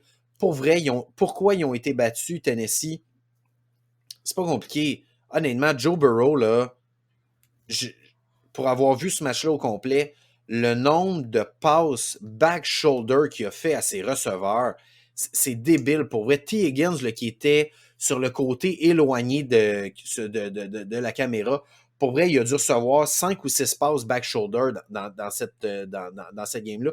Quand je dis back shoulder, là, pour ceux qui ne comprennent pas, c'est qu'au lieu que le ballon soit lancé devant le receveur, c'est que le ballon est lancé derrière le receveur. Fait que c'est comme le receveur qui arrête sa course pour attraper le ballon derrière lui. Ça donne juste aucune chance au demi-défensif. Je trouve que ça démontre tout le talent et toute la confiance qu'il y a entre les receveurs et Joe Burrow. Moi, vraiment, j'ai été très, très impressionné par toutes ces passes-là. Fait à noter, par contre, Marc, c'est que tu te donnes une stat qui ne veut rien dire. Parce que dans ce match-là, les Bengals avaient marqué 23 points. Oui, je le sais. Pénalité. Ouais. Parce que dans le fond, le joueur des Titans a plaqué celui qui fait la longue remise pour le placement. Tu n'as pas le droit de toucher à cette personne-là qui est en position vulnérable parce qu'elle vraiment de tout son long pour dans le fond, envoyer le ballon. Ça a donné qu'au lieu d'avoir une chance d'aller égaler en marquant un touché pour les Titans, les Bengals, on peut écouler le temps et se compter de 20 secondes pour dire on ne donnera même pas la balle aux Titans qui sont capables de faire des jeux explosifs par la passe et aussi par la course. Donc, on va vraiment là, juste écouler le temps. Donc, peut-être que les Titans auraient aimé ça accorder 23 points dans ce contexte-là. Mais oui, il aurait été content, c'est pour reprendre le ballon. Dire, on a peut-être perdu, mais au moins, ça fait 8 matchs de suite. Ouais, c'est ça, ouais. Maintenant, c'est la victoire. Puis les Bengals, il ne faut pas juste non plus se berner. Oui, ils ont gagné en série éliminatoire l'année passée contre les Titans. Peut-être que c'est juste que les Bengals ont le numéro des Titans, mais même si les 2 derniers matchs, ça se peut qu'ils apprennent de ça, les Titans, puis que s'ils se revoient en série éliminatoire, les Titans ont le dessus. Donc, c'est pas un match qui veut dire parce qu'ils se revoient, c'est à l'avantage des Bengals. C'est un match qui va aller de part et d'autre. Ça va dépendre de pas grand-chose. Une crampe au cerveau ou un jeu explosif. Ça va être spectaculaire à les revoir. Puis même, j'aimerais ça peut-être les revoir, ces deux équipes-là qui s'affrontent en série. Ça serait trippant à voir cette espèce de rivalité-là qui est en train de se créer. Là. Tennessee s'est gardé dans le match, même si Derrick Henry a connu un de ses pires matchs de la saison avec juste 38 verges au sol. Fait que, tu sais, moyennement, qu'Henry est capable de débloquer un peu. Les Titans... Ouais, mais il y a une course de 115 verges qui a eu un fumble, fait que la game a été donnée à quelqu'un d'autre. Fait qu'il il était à pas grand-chose d'avoir un match de plus de 100 verges aussi. Avec tes stats. Quand tu as vu le match, il y a des stats que tu te dis, hey, cette stat-là, on peut la lire puis conclure de quoi. Je le sais. Quand tu as vu le match, tu sais que, tu sais. Je le sais, mais il en demeure pas moins que statistiquement parlant, Derrick Henry est capable de faire mieux. Fait que ce que je veux dire par là, c'est que pour moi, les Titans, tu sors de ce match-là puis tu te dis, hey, on est capable de les battre en séries éliminatoires. Là. Moi, si je suis les Titans, je ne suis pas du tout inquiet de cette défaite-là. Là. Moi non plus. Parlons maintenant du prochain match que je veux te parler, les Cardinals et les Chargers. J'aimerais dans le fond dire un shout-out à mon frère qui était sur place pour voir ce match-là. Et Yo Max, Yo les jeunes, Yo, comme les dirait jeunes. notre père. Oui. Mais dans le fond, c'est bel et bien mon frère qui était là-bas. Et il a vu le deuxième match dont tu parlais, qui était dans le fond décidé sur le dernier jeu du match, sur un converti de Oui. 2 points. Braden Staley, il aime ça, on dirait perdre avec des décisions controversées, d'aller en quatrième et quelque Ah chose, ouais, hein? ou d'aller en deuxième essai. Puis là, ça lui sourit pour une fois. Tant mieux pour lui, parce que Ouais. Simon a les headlines. Aïe, Mais aïe, aïe, les hein? Chargers trouvent la manière de l'emporter 25-24 dans un thriller qui se joue au dernier instant du match. Marc, t'en as pensé quoi de ce match-là? Pour moi, la différence, c'est les corps arrière dans ce match-là. Herbert a été meilleur que Murray, tu sais, puis sans être méchant, Arizona a le ballon avec 2 minutes 30 à faire au match. Ils mènent 24-17. 2 minutes 30, là. Et ils redonnent le ballon aux Chargers avec 2 minutes 11 à faire. Ils ont Ouais. fait une séquence de 19 secondes. C'est totalement inacceptable. Ça fait aucun sens. Puis suite justement au toucher d'Arizona, je ne sais pas si tu as vu cette séquence-là, ça a peut-être passé inaperçu, il y a peut-être pas grand monde qui l'ont vu. Suite justement à cette séquence-là, les Chargers reprennent le ballon avec 2 minutes 11 à faire, traversent le terrain, font le toucher, font le converti 2 points, prennent les devants. Arizona reprend le ballon avec quelques secondes à faire. Puis là, tout le monde se dit, hey, ça va être le Hail Mary, puis tout. Puis là, Kyler Murray, qui reçoit le ballon de son centre, puis là, gagne du temps un peu stance. Puis là, je sais pas si tu as vu, là, Ouais. mais ces gars, ils courent jusqu'à dans le fond de la zone de but. Puis là, Kyler Murray est là, puis il leur fait signe, rapprochez-vous, rapprochez-vous, rapprochez-vous. Qu'est-ce que tu fais là, bâtard? Rapprochez-vous, Non, rapprochez-vous. non, prends une Il y a chance, plus de là. temps au cadran, piche le ballon dans la fucking zone de but. Dis pas à tes receveurs de se... Kyler Murray, je comprends pas, tu fais quoi, le grand? Je dis pas à tes receveurs de revenir, là, pitch le ballon, puis espère qu'il se passe de quoi, une punition, whatever. Ça fait aucun sens. Fait que, tu sais, quand je dis que la différence entre les deux carrières, pour moi, c'est vraiment là. On s'entend, là. Le Manque Hail de Mary, jugement. Ouais. le Hail Mary, je sais pas c'est quoi le pourcentage, mais t'as peut-être 10-15% de chances que ça réussisse. Mais il faut que tu le tentes. Si tu dis à tes receveurs de revenir, t'as juste aucune chance de gagner ce match-là. Pour moi, Herbert est clairement un meilleur corps arrière de Murray, puis pour moi, ça a été la différence dans ce match-là. Ouais, tout à fait. Puis aussi, il y a beaucoup trop d'équipes, dans le fond, qui font une toute petite passe de diverge, puis ils espèrent que les bloqueurs vont créer un chemin. Ah ouais, puis après Ça ça, ils arrive font des jamais, passes ça. en arrière, des passes On les passe en latérales. arrière, puis souvent, c'est un jeu loufoque qui... Des fois, on voit ça dans le collégial. Là. On voit ça dans les collégiaux américains. Là. On voit ça avec la Ouais, mais fanfare qui est déjà sur le terrain. Tu sais, en c'est des NFL, highlights qu'on voit une fois ou 10 ans. Dans la NFL, ça arrive jamais, ça. ça a marché une fois. Les Dolphins sont les Patriots il y a quelques années, parce que Gronk était sur le terrain, parce qu'il voulait défendre le Hail Mary. Ils ont vu que c'était pas un vrai safety. Ils ont fait comme, OK, lui, il est vraiment lent, on peut le contourner. Ouais, c'est ça. Et c'est Kenyon Drake qui avait la possession à la fin. Un gars super explosif qui a réussi à le battre. Mais à part ça, tu vois ça jamais. C'est ça, une fois en 20 ans. Ouais. Bon, sinon, pour le reste, les Raiders l'emportent en prolongation 40-34. Josh Jacobs. Josh Wow. Jacobs, qui a plus de verges au sol que Ben Descartes par la passe cette semaine. Ah, Mais vraiment, tout un match. il y a Tout plus un que match. 300 verges d'attaque juste à lui. Ouais. 229 au sol, 74 par la passe. Il y a plus que 300 verges juste à lui. C'est phénoménal. Puis pour vrai, Las Vegas, quand même, on s'entend, ils n'ont pas une bonne fiche. 2 victoires de suite en prolongation. Même si leur saison ne va pas dans la direction où ils voulaient aller, ils n'ont pas abandonné. On parlait tantôt de Denver qui ont abandonné. Ben, cette équipe-là, Las Vegas, n'a pas abandonné. Ils se battent puis ils veulent essayer d'avoir une fiche la mieux possible, même s'ils ne feront pas les séries. Non, Puis moi, je respecte ça. je pense qu'ils veulent se prouver puis gagner du momentum pour l'an prochain. Ouais. Puis tu vois que Derek Carr et Josh McDaniels, malgré les défaites, ils vont bien ensemble. Dans le locker room, ils ont fait une grosse accolade après. Ils étaient fiers l'un de l'autre, puis ils étaient contents. Puis Derek Carr a pleuré quand Josh Jacobs s'est échappé pour faire le toucher. Fait comme il était tellement heureux, ce gars-là. Donc, tu vois qu'ils y croient, puis ils veulent gagner à tout prix. Puis ils veulent surtout, je pense, du momentum pour la saison prochaine. Ouais. Même à la limite, là, s'ils finissent avec une fiche là, de 8 et 9, là, mais c'est une grosse victoire d'enchaîner des victoires de suite. Donc là, ils sont 2 victoires Après de suite. le début de saison qu'ils ont eu, si tu finis 8 et 9, Ouais. c'est exceptionnel. Parce Là. qu'on se parlait, ils ont tous les outils pour avoir une belle saison. Donc maintenant, il faut juste que la sauce pogne. Puis avec un nouvel entraîneur-chef, ça peut prendre du temps. Ça arrive. Même si tu as des joueurs tout étoiles, tu as quand même un nouveau receveur qui arrive dans le système de jeu, avec un nouvel entraîneur-chef. Il faut que Derek Carr aussi, même s'il est là depuis longtemps, apprenne le livre de jeu. Donc, toutes sortes de choses qui peuvent prendre du temps. Puis ça leur a pris du temps. Puis si ça débloque pour le reste de la saison, tant mieux pour nous, les partisans, de voir une équipe Raiders compétitive, puis venir créer la surprise, puis brasser un petit peu la soupe pour les cartes. Là, ils font du trouble avec les Seahawks, qui étaient meneurs de division, Là, dans le fond, les 49ers les dépassent, gagnent leur match, puis eux perdent. C'est pas beau pour les Seahawks. Donc, c'est un match que les Seahawks ne devaient pas laisser aller, Non, mais les Raiders ont eu le dessus sur les pour les Seahawks. Seahawks, ça fait mal parce que tu parlais, ils étaient meneurs de division. Non seulement ils sont plus premiers dans leur division, mais en ce moment, ils sont même plus dans les séries. Parce que vu que les Commanders ont gagné, les Commanders sont passés en avant d'eux dans le portrait des séries éliminatoires. Fait que c'est une défaite qui fait mal pour Seattle. Il va falloir qu'ils se remettent rapidement de ça. Chiefs l'emportent 26-10 contre les Rams. Je ne veux pas m'attarder sur ce match-là. Les Rams, c'est l'hécatombe, les blessures. Il n'y a rien qui va dans cette équipe-là. Puis les Chiefs, petite victoire facile. Tant mieux pour eux. Les 49ers l'emportent 13-0 contre les Saints. C'est ça. Deux bonnes défensives qui s'affrontent. Je sais pas si toi tu parles deux bonnes defs qui s'affrontent. Deux bonnes defs. C'était quand même un beau spectacle. J'ai vu quand même une bonne partie de ce match-là, pas au complet, mais deux bonnes defs qui s'affrontent. Puis les Saints, par contre, malheureusement, affrontaient une défensive meilleure que les jeux qu'ils pouvaient proposer. Puis ça reste que 49ers, San Francisco, ils ont vraiment une bonne défensive contre la course. Ils ont muselé Camara, puis Dalton n'a pas pu faire les passes nécessaires pour pouvoir propulser l'attaque. Exact, mais tu sais, pour moi, il en demeure pas moins. Chapeau à la défensive de Nouvelle-Orléans qui a quand même limité toutes les armes de San Francisco à uniquement 13 points. Fait que tu sais, Nouvelle-Orléans, même chose. Cette division-là, Nouvelle-Orléans n'est pas exclue du portrait des éliminatoires encore à cause de cette division. Moi, je pense que c'est un match sur lequel tu peux bâtir. Si tu es Nouvelle-Orléans, tu dis, hey, on a limité San Francisco à 13 points. On est capable de limiter n'importe quelle attaque là, si on est capable de limiter l'attaque de San Francisco. Tout à fait. Là, maintenant, nos deux équipes en prime time, c'est pas arrivé depuis un bon moment. Mais les Packers étaient en prime time dimanche et les Steelers lundi. Donc, nos équipes ne s'affrontaient pas, mais on a pu voir quand même deux gros matchs. Tes Packers ont vraiment donné tout un fil à retordre là, aux Eagles, mais les Eagles l'emportent 40-33. C'est quoi la grande différence dans ce match-là, Marc, selon toi? J'ai vu une statistique hier, je ne sais plus trop quand. Jordan Love qui a plus de verges avec Watson que... Non.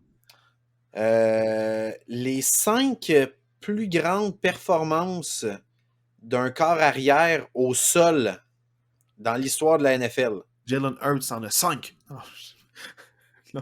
3 des 5 plus grandes performances des corps arrière au sol, 3 des 5, c'est dans les 10 dernières années contre les Packers.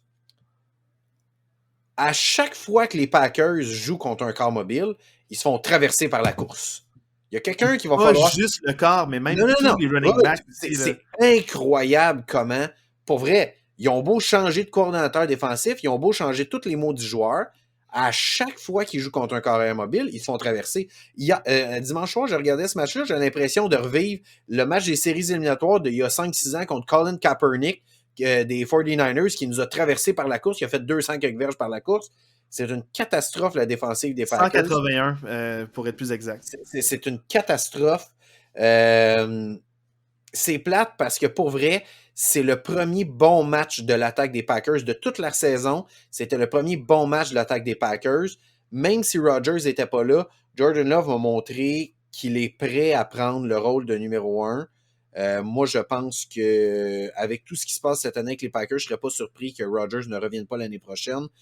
Puis clairement, Love et Watson, tu sais, on parlait beaucoup que Rodgers, avec ses receveurs, ça ne fonctionnait pas. Il y avait beaucoup de sous-entendus, de choses négatives qui se disaient dans le vestiaire. Jordan Love est arrivé, puis clairement, avec Christian Watson, ça clique. Là. Vraiment, il y a quelque chose qui se passe là. J'ai vu un jeu en particulier, puis j'aimerais ton opinion par rapport à ça. Vas-y. Le toucher de Watson, justement. Là. De genre 60 verges là, qui traverse le terrain. Mais c'est ça, c'est qu'on dirait que quand Aaron Rodgers joue, on dirait qu'il veut être la raison de ces touchés-là. Fait qu'il veut comme lancer une bombe de 40-50 verges, puis là, il fait juste briser son couvreur, puis il rentre dans les zones de but. Là, ça n'a pas été ça. On a vu le talent de Watson, parce qu'il reçoit une passe de quoi? Entre 10 et 15 verges. Exactement, je ne peux pas te le dire, parce que quand leurs carrières font leur drop back, je ne sais jamais vraiment... à quelle distance, je peux pas jauger à partir de la ligne de mêlée, ça traverse combien de verges? Environ entre 10 et 15. Puis là, tu vois que comme il l'a eu en stride, le timing était super bien réussi, parce que oui, c'est une passe plus proche, donc le timing peut être mieux réussi. Mais comme il pogne, Watson n'a jamais ralenti. En pleine vitesse. Parfaite, à pleine vitesse. Il prend la balle, puis il court comme si il n'a jamais eu à ralentir pour attraper. Puis là, il bat ses couvreurs avec sa vitesse, puis là, il crée la surprise. Fait tu te rends compte que tu n'es pas obligé pour avoir un jeu de 65 verges, tu n'es pas obligé de lancer la balle pour 50 verges. Oui.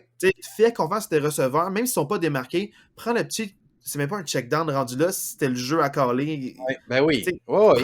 prends ce que la défensive te donne, puis fais confiance à tes joueurs qui sont des recrues explosives, comme Watson. On parle tout le temps d'un marchand de vitesse. On parle d'une recrue, dans le fond, qui tarde à se développer parce que peut-être que Aaron Rodgers voulait qu'il joue de cette manière-là quand c'était pas lui qui pouvait Ouais. jouer de cette manière-là. Mhm. J'ai beaucoup aimé ce que Jordan Love a fait. Il distribue la balle, il était dans le système de son entraîneur-chef, puis il n'était pas en train de coller ses propres jeux où il criait Exactement. après Ouais. ah, j'aurais aimé ça qu'on joue ça à la place. Je pense que Jordan Love, après 3 ans, je pense que là, il y a la maturité et l'expérience. C'est pas le Jordan Love de la première année qui a été Non, c'est drafté, ça. qui a dû Ouais. jouer un match à l'arraché contre les Saints. Là. Qu'il Là, on avait parle- rien fait dans ce match-là. et, Vraiment, moi, j'ai aimé ce que j'ai vu de ce match-là de Jordan Love, mais pour vrai, Philadelphie, tu sais, quand tu dis que dans ce match-là, A.J. Brown, je pense qu'il finit le match avec genre 60 verges, puis qu'ils ont inscrit 40 points, ça te donne une idée à quel point les Eagles ont juste couru tout le match. Là. Puis, honnêtement, j'aurais été à leur place. Là, pour vrai, je suis même pas sûr que j'aurais tenté une seule passe dans le game. J'aurais juste dit on court, on court, on court, on court, on il court. passait en troisième essai, des fois ça C'est marchait, ça. des fois Ouais, non. c'est ça. Mais à part ça, c'était tout le temps. C'est Les fou, Packers là. savaient qu'en premier, ils allaient Ah, courir, ouais. puis ils n'étaient pas capables d'arrêter. C'est Donc, débile, les là. Packers, je trouve ça décevant pour eux, surtout que c'était le match qui, là, maintenant, les exclut des séries éliminatoires. C'est fini. Parce À que 4 et 8, c'est fini, si là. c'était 5 et 7, tu peux y croire encore, mais là, à 4 et 8, c'est fini, c'est 4 et terminé. 8. Même Euh, si tu finis, même si tu gagnes tous tes matchs de la saison, tu finis à 9-8, puis 9-8, ça sera pas assez pour. non, ça serait Non, assez c'est pour ça. être 8e ou 9e, mais pas pour Ouais, être exact. Ça dans le sera pas top assez 7. pour faire. Exact, ouais. Malheureusement, non. Donc, c'est le match qui disait c'est le match le plus important. Ben, c'est pas ça qui C'est ça. détermine le bail, c'est ça qui les élimine Voilà. officieusement des portraits des séries Voilà. éliminatoires. Exact. Les Steelers contre les Colts. Donc, les Steelers qui l'emportent 24-17 contre les Colts, justement au domicile des Colts. J'ai quand même bien aimé ce match-là, mais je ne suis pas encore convaincu des Steelers. J'ai vu des Colts qui ont de la misère à marquer des points. Matt Ouais. Ryan, qui, sa première passe complétée, c'était à un joueur des Steelers. Donc, premier jeu, failli se faire intercepter. Deuxième jeu, se fait intercepter. Ouais. Puis, ses 4 premières passes tentées, rabattues. C'est sa 5e passe tentée qui est captée par un receveur.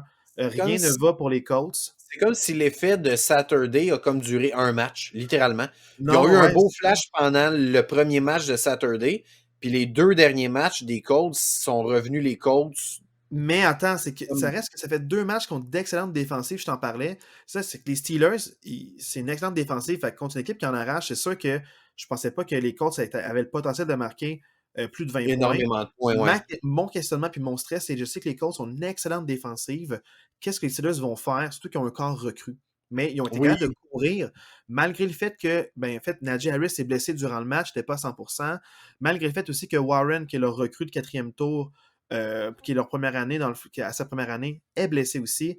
On a dû se rabattre sur Benny Snells, qui est là depuis plusieurs années, qui est souvent le running back numéro 3, et même McFarland, qui est aussi running back numéro 3 ou 4 selon les matchs.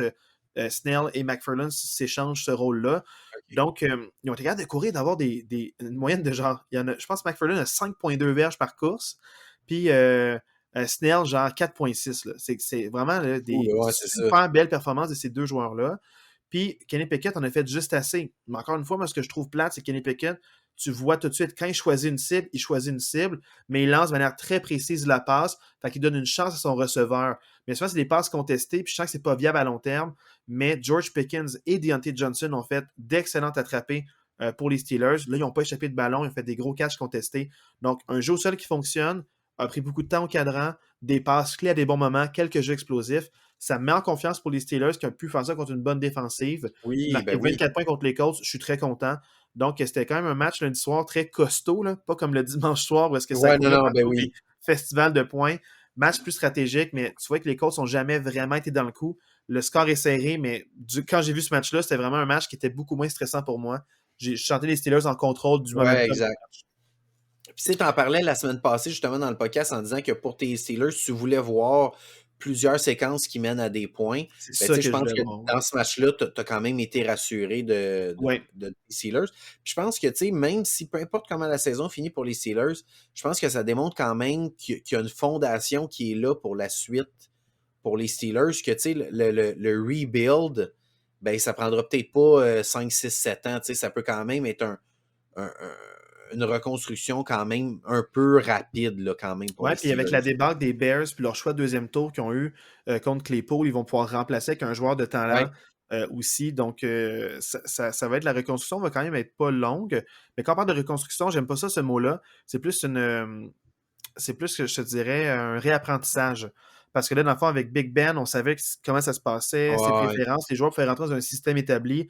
Là, le système reste à être créé. C'est sûr que le cordeau offensif, là, dans le fond, des Steelers, Matt Canada, euh, pose peut-être problème encore. Donc, peut-être qu'il y aura du changement, mais les Steelers, c'est une source de stabilité. Donc, ils ne feront pas de changement de coordonnateur durant la saison. Je pense qu'ils vont peut-être attendre après la saison pour faire ces changements-là si besoin ouais, ben est. oui, ben oui. Donc, peut-être qu'ils vont prendre. Mais c'est ça que j'aime, c'est qu'ils ne paniquent pas. Tu as beau avoir des gros headlines, tu as beau avoir des hot takes sur les médias traditionnels. Les Steelers, c'est vraiment une organisation qui se tiennent, qui sont unis, puis sont bien dirigés. Le GM, le propriétaire, puis le head coach, je sens qu'ils forment une bonne équipe, les trois ensemble.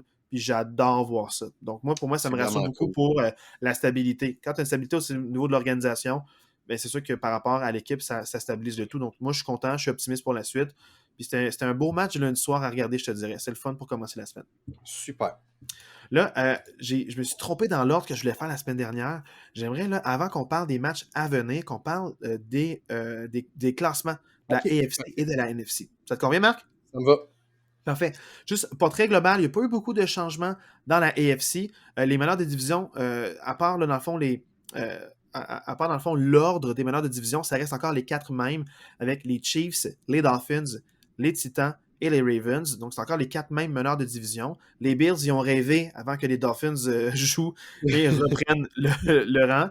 Et les trois équipes en wild cards à surveiller, les Bills, les Bengals et les Jets, tout juste exclus du portrait des séries, les Patriots et les Chargers à 6 et 5 à un match de retard. Donc, rien n'est joué encore dans la AFC. Ça va jouer du coude jusqu'à la fin. Je suis quand même content de voir ça. Là, je ne sais pas trop là, qui peut déclasser, mais les Jets, j'aime leur projet. Les Bengals pourraient peut-être même reprendre le contrôle de la division puis tasser Moi, les c'est Ravens drôle, hein? dès la semaine C'est drôle, prochaine. hein, mais pour moi, si je regarde, là, les, les, les 7 équipes qui sont en série en ce moment que tu viens de me nommer, Chiefs, Dolphins, Titans, Ravens, Bills, Bengals puis Jets, pour moi, il y en a 5 qui sont sûrs de faire les séries. Pour moi, là, Chiefs, Dolphins, Titans, Bills et Bengals, pour moi, sont sûrs de faire les séries Ouais. éliminatoires de la façon qu'ils jouent. Moi, les deux équipes qui sont menacées en ce moment, c'est les Ravens. Même s'ils sont premiers dans leur division, moi, je pense que les Bengals vont finir par passer devant. Les Ravens, même s'ils sont 7 et 4, pour moi, ne sont pas convaincants. Les Bengals ont un difficile début de saison, mais vraiment, là, depuis quelques semaines, sont vraiment impressionnants. Fait que moi, je vois les Bengals passer devant les Ravens. Pour moi, les deux équipes qui sont en danger, c'est les Ravens et les Jets qui se font chauffer les fesses par les Patriots et les Chargers. Fait que moi, je pense que les deux derniers spots vont jouer entre ces quatre équipes-là. Ravens, Jets, Patriots, Chargers. Deux de ces quatre équipes-là vont faire les séries, puis les autres, c'est pas mal fait. Je suis là-dessus, c'est vraiment excitant parce que Ouais. je sais pas, tu sais, l'ordre établi des années passées là, est un peu venu, tout est branlé cette année, Puis, donc bien, c'est le bien fun à voir. honnêtement, Pour les partisans, je trouve ça ouais, cool. Je trouve ça vraiment le bien fun. honnêtement, moi, j'haïrais pas ça voir les Jets en séries éliminatoires. Pour vrai, j'haïrais pas ça voir un marché différent, une équipe différente, une équipe jeune, dynamique. Avec un jeune head coach, Ouais. Robert Saleh, qui est dans le fond là, un excellent entraîneur défensif. Donc, pour moi, là, ils ont tout ce qu'il faut, qu'une jeune recrue. Ils ont beaucoup de joueurs de talent à beaucoup de positions. Donc, non, ça a été Puis, excitant à les voir. malgré tout, pour moi, la déception dans tout ça, que les Chargers, en début de saison, on en parlait, Ouais, ça reste qu'à 6 ouais, et 5 pour moi, les Chargers, c'est une déception. C'est une ouais. déception qu'ils ne soient pas plus en contrôle que ça, puis qu'ils ne challengent pas les Chiefs pour le sommet de la division. Même si la semaine passée, on joue contre les Chiefs, puis c'est un match serré, ça reste que pour moi, à 6 et 5, c'est une déception. Même s'ils ont eu beaucoup de blessés, j'aurais aimé ça en voir un peu plus des Chargers. Oui, tout à fait. Pour maintenant la NFC, les meneurs de division sont encore les Eagles, les Vikings, les 49ers et les Buccaneers, Pas comme la semaine encore, dernière. non, parce que les 49ers ont devancé les Steelers, Non, non, c'est les Seahawks. encore. Non, mais la semaine dernière, il avait déjà devancé. Non. Oui, je te confirme Ah que la oui? semaine Ah oui? dernière, il avait déjà devancé. Mais Ah, ce qui est nouveau, c'est que les Seahawks sont exclus. La chose oui, que je ok. sais, c'est que les 49ers étaient juste en dessous des Buccaneers. Mais suite à ce match-là. Non, en fait, c'est exactement le même ordre. Ouais, le Check même tes ordre? affaires. C'est le même ordre, mais même quatre équipes, Marc. Arrête de me faire Ok. douter. Je Même pensais ordre, que bien les quatre équipes. Seahawks Ce qui a étaient. changé, c'est la suite. Ok. Maintenant, dans le fond, dans les wild cards, nous avons les Cowboys, les Giants et les Commanders. Dans le fond, les Commanders qui viennent tout juste de se rendre dans le portrait des séries éliminatoires. On en parlait que vraiment, là, ça ne nous surprendrait pas qu'ils soient là-dedans. Maintenant, reste à voir s'ils vont y rester. Mais à date, la manière qu'ils jouent en ce moment, c'est vraiment inspirant. C'est du football inspirant. Donc, comme on en parlait peut-être plus tôt dans le podcast, ce qui me fait peur, c'est la place des Giants. Parce que peut-être que les Seahawks vont peut-être les rattraper, mais je ne vois pas une autre équipe, dans le fond, là, menacer les wild cards autres que les Seahawks. Les Mais Wild. Atlanta pourrait menacer Ouais, les Buccaneers. exact. Et on en parlait, ça fait qu'il y a peut-être deux équipes qui pourraient rentrer et d'autres en exclure d'autres, mais par deux chemins différents, Ouais. soit par les meneurs de division entre les Buccaneers et les Falcons, et sinon, dans le fond, les Seahawks pourraient quand même être wildcard, même s'ils ne sont pas en tête de leur division. Ça, c'est vraiment quelque chose qui est possible encore à ce stade de la saison. Absolument. Donc, Eagles, Vikings, 49ers, Cowboys, c'est fait, vont être en séries éliminatoires. Reste à savoir Buccaneers ou Falcons pour le titre de la division. Puis 2 des 3 équipes entre Giants, Commanders puis Seahawks. 2 de ces 3 équipes-là vont faire les séries éliminatoires. Elle reste à voir. Moi, je ne sais pas, je ne vais pas me prononcer encore, mais dans 2-3 semaines, on va en parler quand il restera moins de matchs, parce qu'on est aux 2 tiers de la saison seulement. Ouais. Parce qu'il reste 6 semaines d'activité. Exact. Et les équipes, il reste encore des équipes qui ont des bails cette semaine. Mais tu sais, mettons, Donc, en ce ouais. moment, si je regarde les 3 équipes qui vont se battre pour 2 wildcards, l'équipe en laquelle j'ai le moins confiance en ce moment, c'est les Giants. Mais tout Ça peut peut changer. changer, mais pour Exact, ça peut l'instant, changer. Mais pour ouais. l'instant, ouais. Ouais, je te suis là-dessus. Ouais. Maintenant, dans les matchs, dans le fond, là, de la semaine prochaine, match prime time le jeudi soir, je pense vraiment que ça, c'est un match à regarder. Un Les match à pas Bills contre les manquer, ça. Patriots. Ouais. Un match de division, les Patriots qui viennent de perdre, les Bills qui ont gagné à l'arraché dernier match. J'ai vraiment hâte de voir comment ce match va se dessiner. Est-ce qu'on aura un bon match de Mac Jones ou on va retrouver Mac Jones qui en arrache un peu et qui a de la misère? La def des Bills, est-ce qu'elle va être assez pour contenir les Patriots? Il y a tellement de questionnements que je me pose. Jeudi soir, c'est un excellent match à regarder. Un match de division Bills-Patriots. Let's go. Moi, j'ai hâte de voir l'impact de la blessure à Von Miller. Ça va avoir quoi sur la défensive des Bills? Puis avant même la blessure de Von Miller, tout n'était pas au beau fixe chez les Bills non plus. Fait que je me dis peut-être que les Patriots arrivent au bon moment pour affronter les Bills pour essayer de se faufiler. Tout à fait. Fait que non, vraiment un match à ne pas manquer. Puis Bill Belichick, dans les matchs de division, souvent, il trouve tout le temps de façon de trouver un plan de match X, Y, Z qui sort un peu de l'ordinaire, il sort un lapin de son chapeau. Fait que même si les Bills, je pense que sur papier, ils sont favoris, je sens que ça va être un très bon match de football. Tout le temps un loophole, hein? Tout le temps, Ouais, genre, tout le une temps quelque pénalité chose. suivie d'une autre Ouais. pénalité, d'un false start qui fait qu'on perd 4 minutes et 15. S'il y a un règlement sur lequel il peut jouer, ça va être Ouais. dans ce match-là qu'il va le jouer. Ouais. Il se le garde pour ce moment-là. So, maintenant, dans les matchs de 13h le dimanche, on a les Steelers qui affrontent les Falcons. Les Falcons qui se battent pour une place en série éliminatoire, mais les Steelers qui ont tout ce qu'il faut pour contrer les Falcons puis cette Absolument. attaque-là.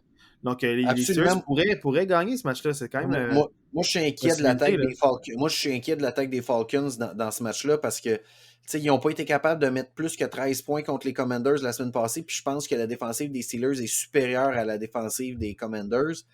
Fait que je suis inquiet là, de la défensive des Falcons de voir où ça va s'en aller. Mais ils se battent pour leur vie, là, les Falcons. Fait qu'on sait Ouais, tout à jamais. fait. Mais même si c'est 2 équipes avec des fiches négatives, moi je pense que ça peut être un. Je pense pas que ça va être le match le plus divertissant, mais je pense que ça va être un bon match serré de football. Moi avec. Sinon, dans le fond, un match que je recommande pas, mais c'est disponible si vous voulez. Broncos-Ravens. Les Ravens, des fois, même contre des mauvaises équipes, ils en arrachent offensivement. Je serais même pas Donc, surpris que les Broncos y gagnent. Littéralement, là, je serais même pas surpris. les Ravens ont gagné à l'arraché contre les Panthers. Les Ravens, ils trouvent toutes les façons de perdre cette année. Toutes les façons, c'est incroyable. Là. Des fois, ils sont en avance de 20 points puis ils perdent là, cette année. Fait que. Qu'est-ce que tu penses d'un autre match de 13h, les Packers contre les Bears? T'as-tu un autre match à me proposer? Ben, dans le fond, c'est que les Packers contre les Bears, c'est que là, les Bears, si Justin Fields joue pas, je trouve ça vraiment dommage pour avoir un match de qualité. Littéralement, là, les Packers, je pense qu'ils vont gagner ce match-là. Littéralement, ça se peut que Fields et Rodgers jouent pas dans ce match-là. Hey, mon Dieu. Ben, je sais pas Parce ce que ça va Rodgers donner. est même pas sûr. Fait que c'est pour ça que je t'ai un autre match à me proposer parce que pour vrai, si Fields et Rodgers jouent, ben en fait, Rodgers, pour moi, ça change plus tant grand chose. Là. Mais si Fields joue, ça peut être intéressant de voir ce qu'il va être capable de faire. Mais si Fields ne joue pas, l'attaque des Bears Mais risque d'être anémique. j'ai d'autres matchs à te Ouais, à suggérer. 1 heure, Et oui, j'ai un clairement. autre devoir de match pour toi que tu n'as pas à OK, une heure. c'est Il y a bon. des super beaux Parfait. matchs qui s'en viennent. Je gardais le Parfait. meilleur pour la fin. Mais pas un beau Parfait. match, mais il faut même que je le dise. Jaguars-Lions, c'est un match intéressant, Ça peut divertissant. être Écoutez ça, ce ça peut match-là. vraiment être divertissant, ce match-là. C'est vraiment là, un match divertissant. Écoutez ce match-là. Ouais. Browns-Texans, je ne recommande pas. Tout le monde va parler de Deshaun Watson, puis du Ouais. retour, puis du fait que c'est Texans contre son ancienne équipe. Je ne Non, recommande pas non. ce match-là.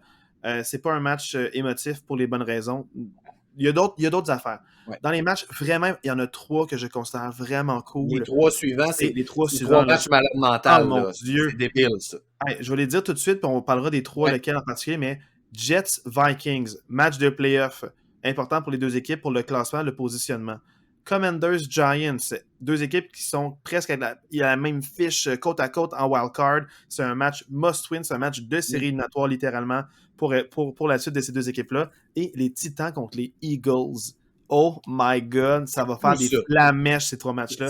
Pour vrai, ces 3 matchs-là, je vous le dis, là, vous mettez votre 2 zones split screen, vous mettez vos 3 écrans, vous oubliez tous les autres matchs de 1 heure, là, les 3 matchs à regarder. On peut mettre Steelers aussi comme 4e option pour éviter qu'il y ait trop noir sur le fond d'écran. OK, ça peut être ça. Merci. Mais en fait, moi, je pense que le 4e, si vous voulez un match divertissant comme 4e, vous mettez Jaguars-Lyon avant. Oui, Jaguars-Lions, ça va être quand même quelque chose. Et pour vrai, ces 3 matchs-là, vous ne voulez pas en manquer un seul des 3. C'est débile, là. Jets-Vikings, Commanders-Giants, Titans-Eagles. Je peux commencer par Jets-Vikings. J'ai hâte de voir comment les Jets vont approcher ce match-là par rapport à la très bonne attaque des Vikings vis-à-vis une bonne défensive des Jets. J'ai hâte de voir si les Jets vont être capables de contenir. Je pense que ça va vraiment se jouer là. Est-ce que la défensive des Jets est capable d'arrêter Justin Jefferson et Kirk Cousins? Parce que s'ils ne sont pas capables de les arrêter, peu importe ce que Mike White va être capable de faire, il ne sera pas capable de matcher là, Jefferson et Cousins si les Jets... je pense que Commanders Giants, on sait pourquoi le match est intéressant. Parlons plus des Titans Eagles. C'est quoi que tu vas plus surveiller dans ce match-là? Ben moi, je vais essayer de regarder. Ça va être une bataille de jeu au sol, en fait. Tu sais, ça va être une bataille. Les Eagles viennent de traverser les Packers au sol. Les Titans, ben on sait, c'est Derrick Henry.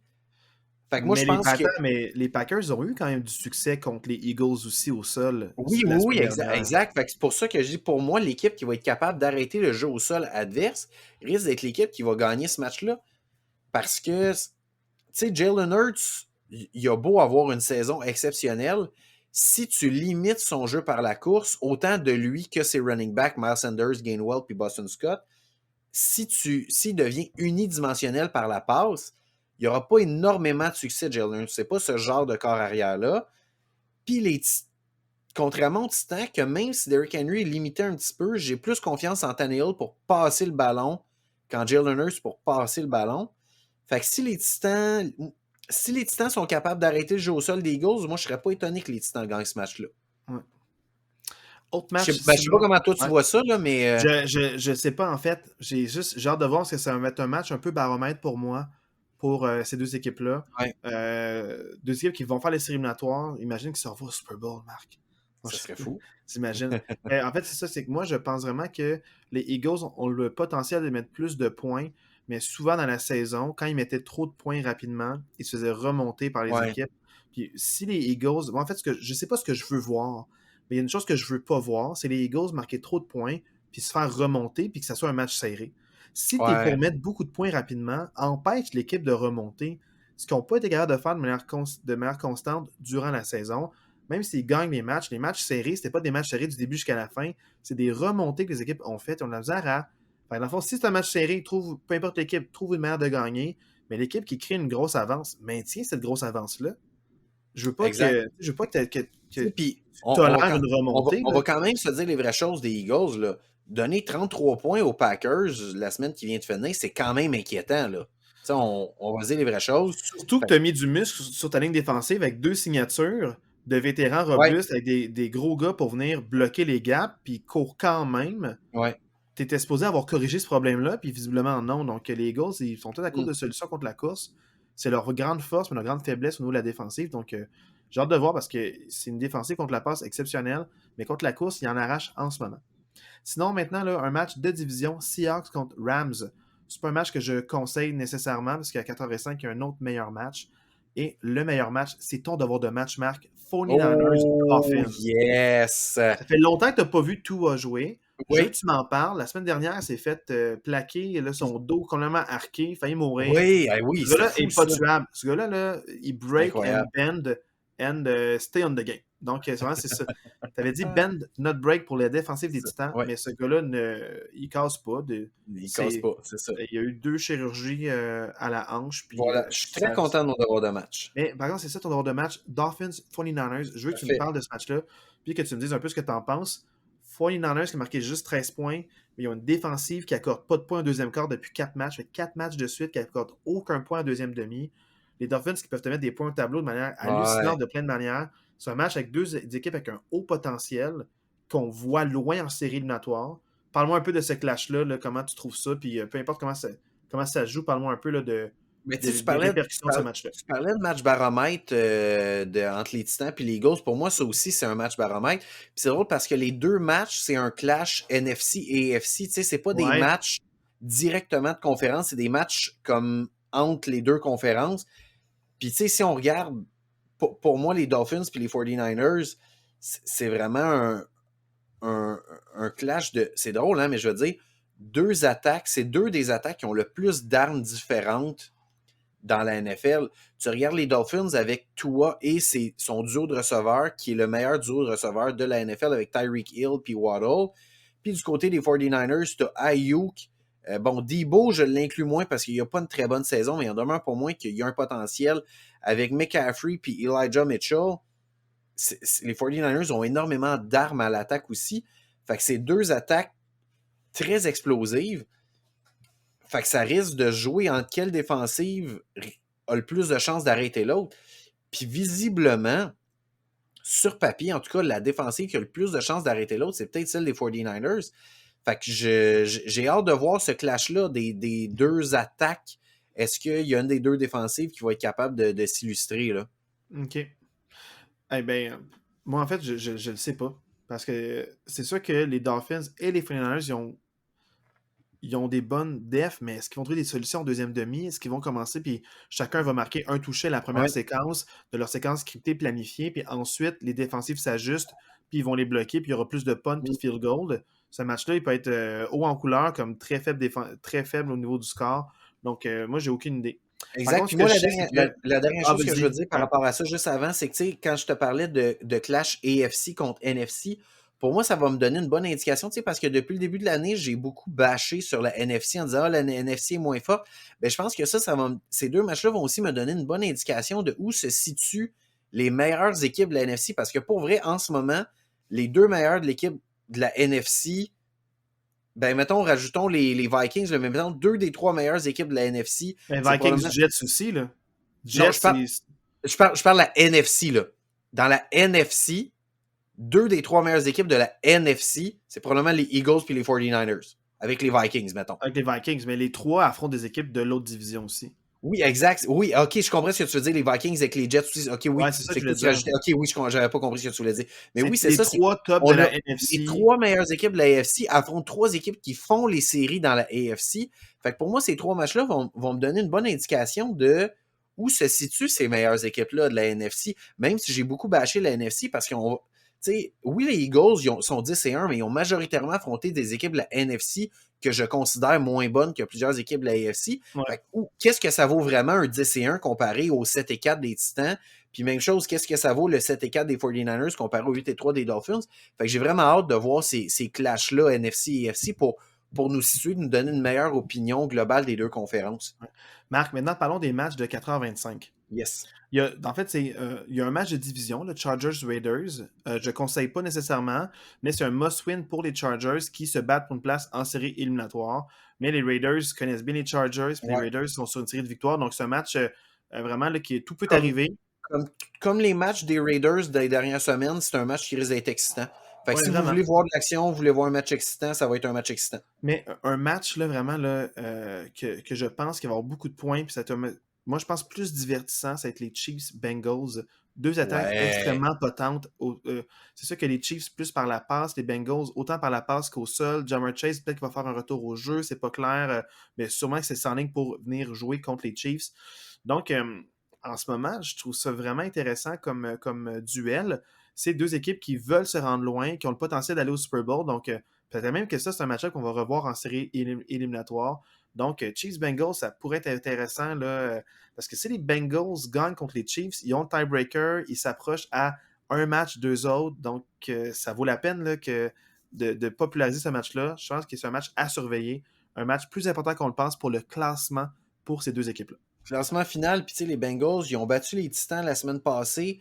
Là, tu affrontes les Chiefs, tu sais, puis pour la confiance, on s'entend que ça veut rien dire en séries éliminatoires, mais pour la confiance, s'ils sont capables de battre back-to-back les Titans et les Chiefs, je trouve que pour les Bengals, c'est un gros boost de confiance par rapport à tes projections en séries éliminatoires. Puis tu dis, peu importe le début de saison qui a été plus difficile, il y en demeure pas moins que s'ils gagnent ces deux matchs-là, ça veut dire que dans leur saison, ils auraient battu les Jets, ils auraient battu les Dolphins, ils auraient battu les Titans et ils auraient battu les Chiefs, qui sont 4 équipes qui sont présentement dans le portrait des séries éliminatoires de la AFC.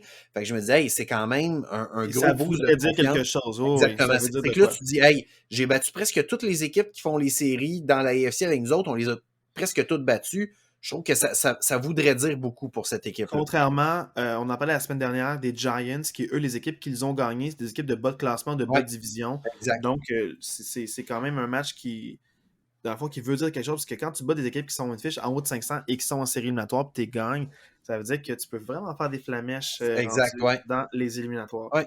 Là, les matchs prime time, je suis pas chaud pour le match de dimanche et de lundi. Peut-être que je peux me tromper, des matchs que je vais commencer, puis si jamais je suis déçu, j'irai me coucher. Mais on va avoir les Colts Cowboys et les Saints Buccaneers.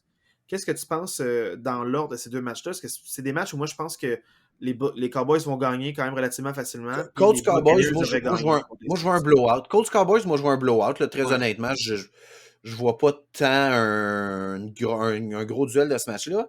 Mais moi, contrairement à toi, lundi, moi, je pense que ça peut être un match plus serré qu'on le pense. Serré, mais est-ce qu'il va être divertissant? C'est un match que tu Ah, conseilles? non, ça sera pas un match divertissant. Mais moi, je pense que ça peut être un match serré. Et pour vrai, ça se pourrait que les Saints battent les Buccaneers en fin de semaine. C'est que les Buccaneers sont bons contre la course, peuvent trouver une solution contre Camara, mais ça dépend de la défensive aérienne des Buccaneers. Est-ce qu'ils sont capables d'arrêter Johnson, le tight end des Saints, et Chris Olave, qui est quand même une Exact. super belle saison recrue. Ouais. Donc, Puis, tu sais, les le match Buccaneers, va se jouer là. j'en parlais tantôt, tu sais, on le disait, les Saints ont juste donné 13 points aux 49ers cette semaine. Là, tu t'en vas affronter une attaque des Buccaneers qui est un peu en perdition. L'attaque par la passe va pas trop bien. Là, Fournette était blessé. White, en fin de semaine, ça n'a pas été super concluant. La semaine d'avant, il y avait eu une bonne semaine. Tu sais, fait je sais pas, j'haïs pas les chances des Saints dans ce match-là, moi. Mais moi, en même temps, je suis pas optimiste pour aucun des deux. Ben, c'est ça. Non, non, aucun des deux, mais pas vrai. J'haïs pas les chances des Saints. Puis pour vrai, ça serait quand même malade mental qu'on se ramasse que les Saints battent les Buccaneers, qu'on se ramasse avec les Buccaneers à 5 et 7, les Saints à 5 et 8. Là. Ça serait quelque chose. Ça serait fou, là, cette division-là. Là. Je t'arrête sur ce match-là. Essaye pas de me vendre un match que j'achèterai pas. Mais je veux savoir, c'est quoi mon devoir de match parmi tous les matchs de cette semaine? Parmi tous les matchs, ton devoir de match, je le sais que c'est des équipes qu'on a vues souvent, mais où on en est dans la saison, moi, je pense que c'est super important qu'on assume ton choix, dis-le pleinement, sois continue de fier. voir ce match-là. Ton devoir de match, c'est Giants Commanders. Un match de division en Ouais. plus. Un match de Les Giants division qui viennent avec de perdre. énormément d'implications Non, je pour les comprends. séries. Ça fait quand même. On les a vus souvent, mais je pense que c'est un match qu'il faut qu'on aille investiguer là. Mais garde, non, je suis bien content. Moi, je suis bien content. Les Commanders, comme je te dis, bientôt, là, j'ai regardé les jerseys à vendre sur Internet pour m'acheter un jersey de Saint-Just. Yeah. C'était pas du fait que c'est cher un jersey. Honnêtement, ils sont pas super beaux. L'uniforme des Commanders, c'est pas un très bel On va attendre uniforme. qu'ils changent de nom encore l'an prochain. Ouais, c'est ça. Je vais voir si je préfère le nouveau nom qu'ils vont trouver. Pour vrai, ça, en fin de semaine, là, juste noir avec les chiffres comme encadré là, en jaune, c'était vraiment pas top, Regarde, là, c'est honnêtement. personnel. Là. Peut-être que certains aiment Ah, ça. ça se peut, ben Puis oui, ça se moi, peut. Oui, mais c'est ta préférence, tu oui, n'aimes pas c'est ça. ça. Ouais, C'est j'aime pas correct. trop Mais moi, ça. j'ai aimé le match quand même, Ouais, Giants-Commanders. C'est que hey, c'est deux bonnes défensives. Quelle attaque va pouvoir trouver la ouais. solution pour la def de Mm. l'autre? J'ai hâte de voir ça. Surtout que les Giants sont très bons contre le sol. Commanders, c'est une de leurs forces. Non, je pense que c'est un beau match à regarder. J'ai hâte de voir ça. C'est un match plus tactique qu'on le pense Ouais, peut-être. ah ouais, absolument, ouais. Mais ouais, hey, il y a vraiment des beaux matchs. Il y a vraiment des beaux match-ups en fin de semaine. Ouais, Il y a ça va être une beaucoup de belle fin de matchs à semaine. surveiller. On ne peut pas vraiment se Ouais, tromper en fin de non. semaine pour dire ce match-là, je ne vous le conseille pas. La très grande majorité des matchs, je vous les conseille. Puis c'est là le Il y a split screen ou le red zone peut-être qu'il faut juste regarder. dimanche soir puis lundi soir que peut-être qu'on passe, là. Mais sinon, jeudi soir puis toute la journée dimanche, vous manquez pas ça.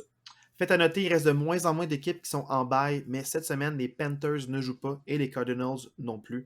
Donc, ils sont en repos forcés par la NFL. Voilà. Donc, sinon, c'est tout ce que j'avais à dire, Marc. Je te souhaite une Yes! super belle semaine de football. Super Puis, belle semaine. on À se toi reparle, aussi. bientôt. Je te On souhaite se reparle une... bientôt en espérant peut-être là, avoir quelqu'un avec nous la semaine prochaine. Ça arrive Peut-être bientôt. que Il faut juste ça regarder les arrive bientôt. Ouais. disponibilités, mais ça arrive bientôt Exact. qu'on aurait sûrement quelqu'un la semaine prochaine. On n'en dit pas plus pour ne pas Voilà. créer de fausses attentes avec tous nos auditeurs. Merci de nous écouter. Marc, coach, je te souhaite une super belle semaine de football. Hey, super belle semaine à toi aussi. Ciao.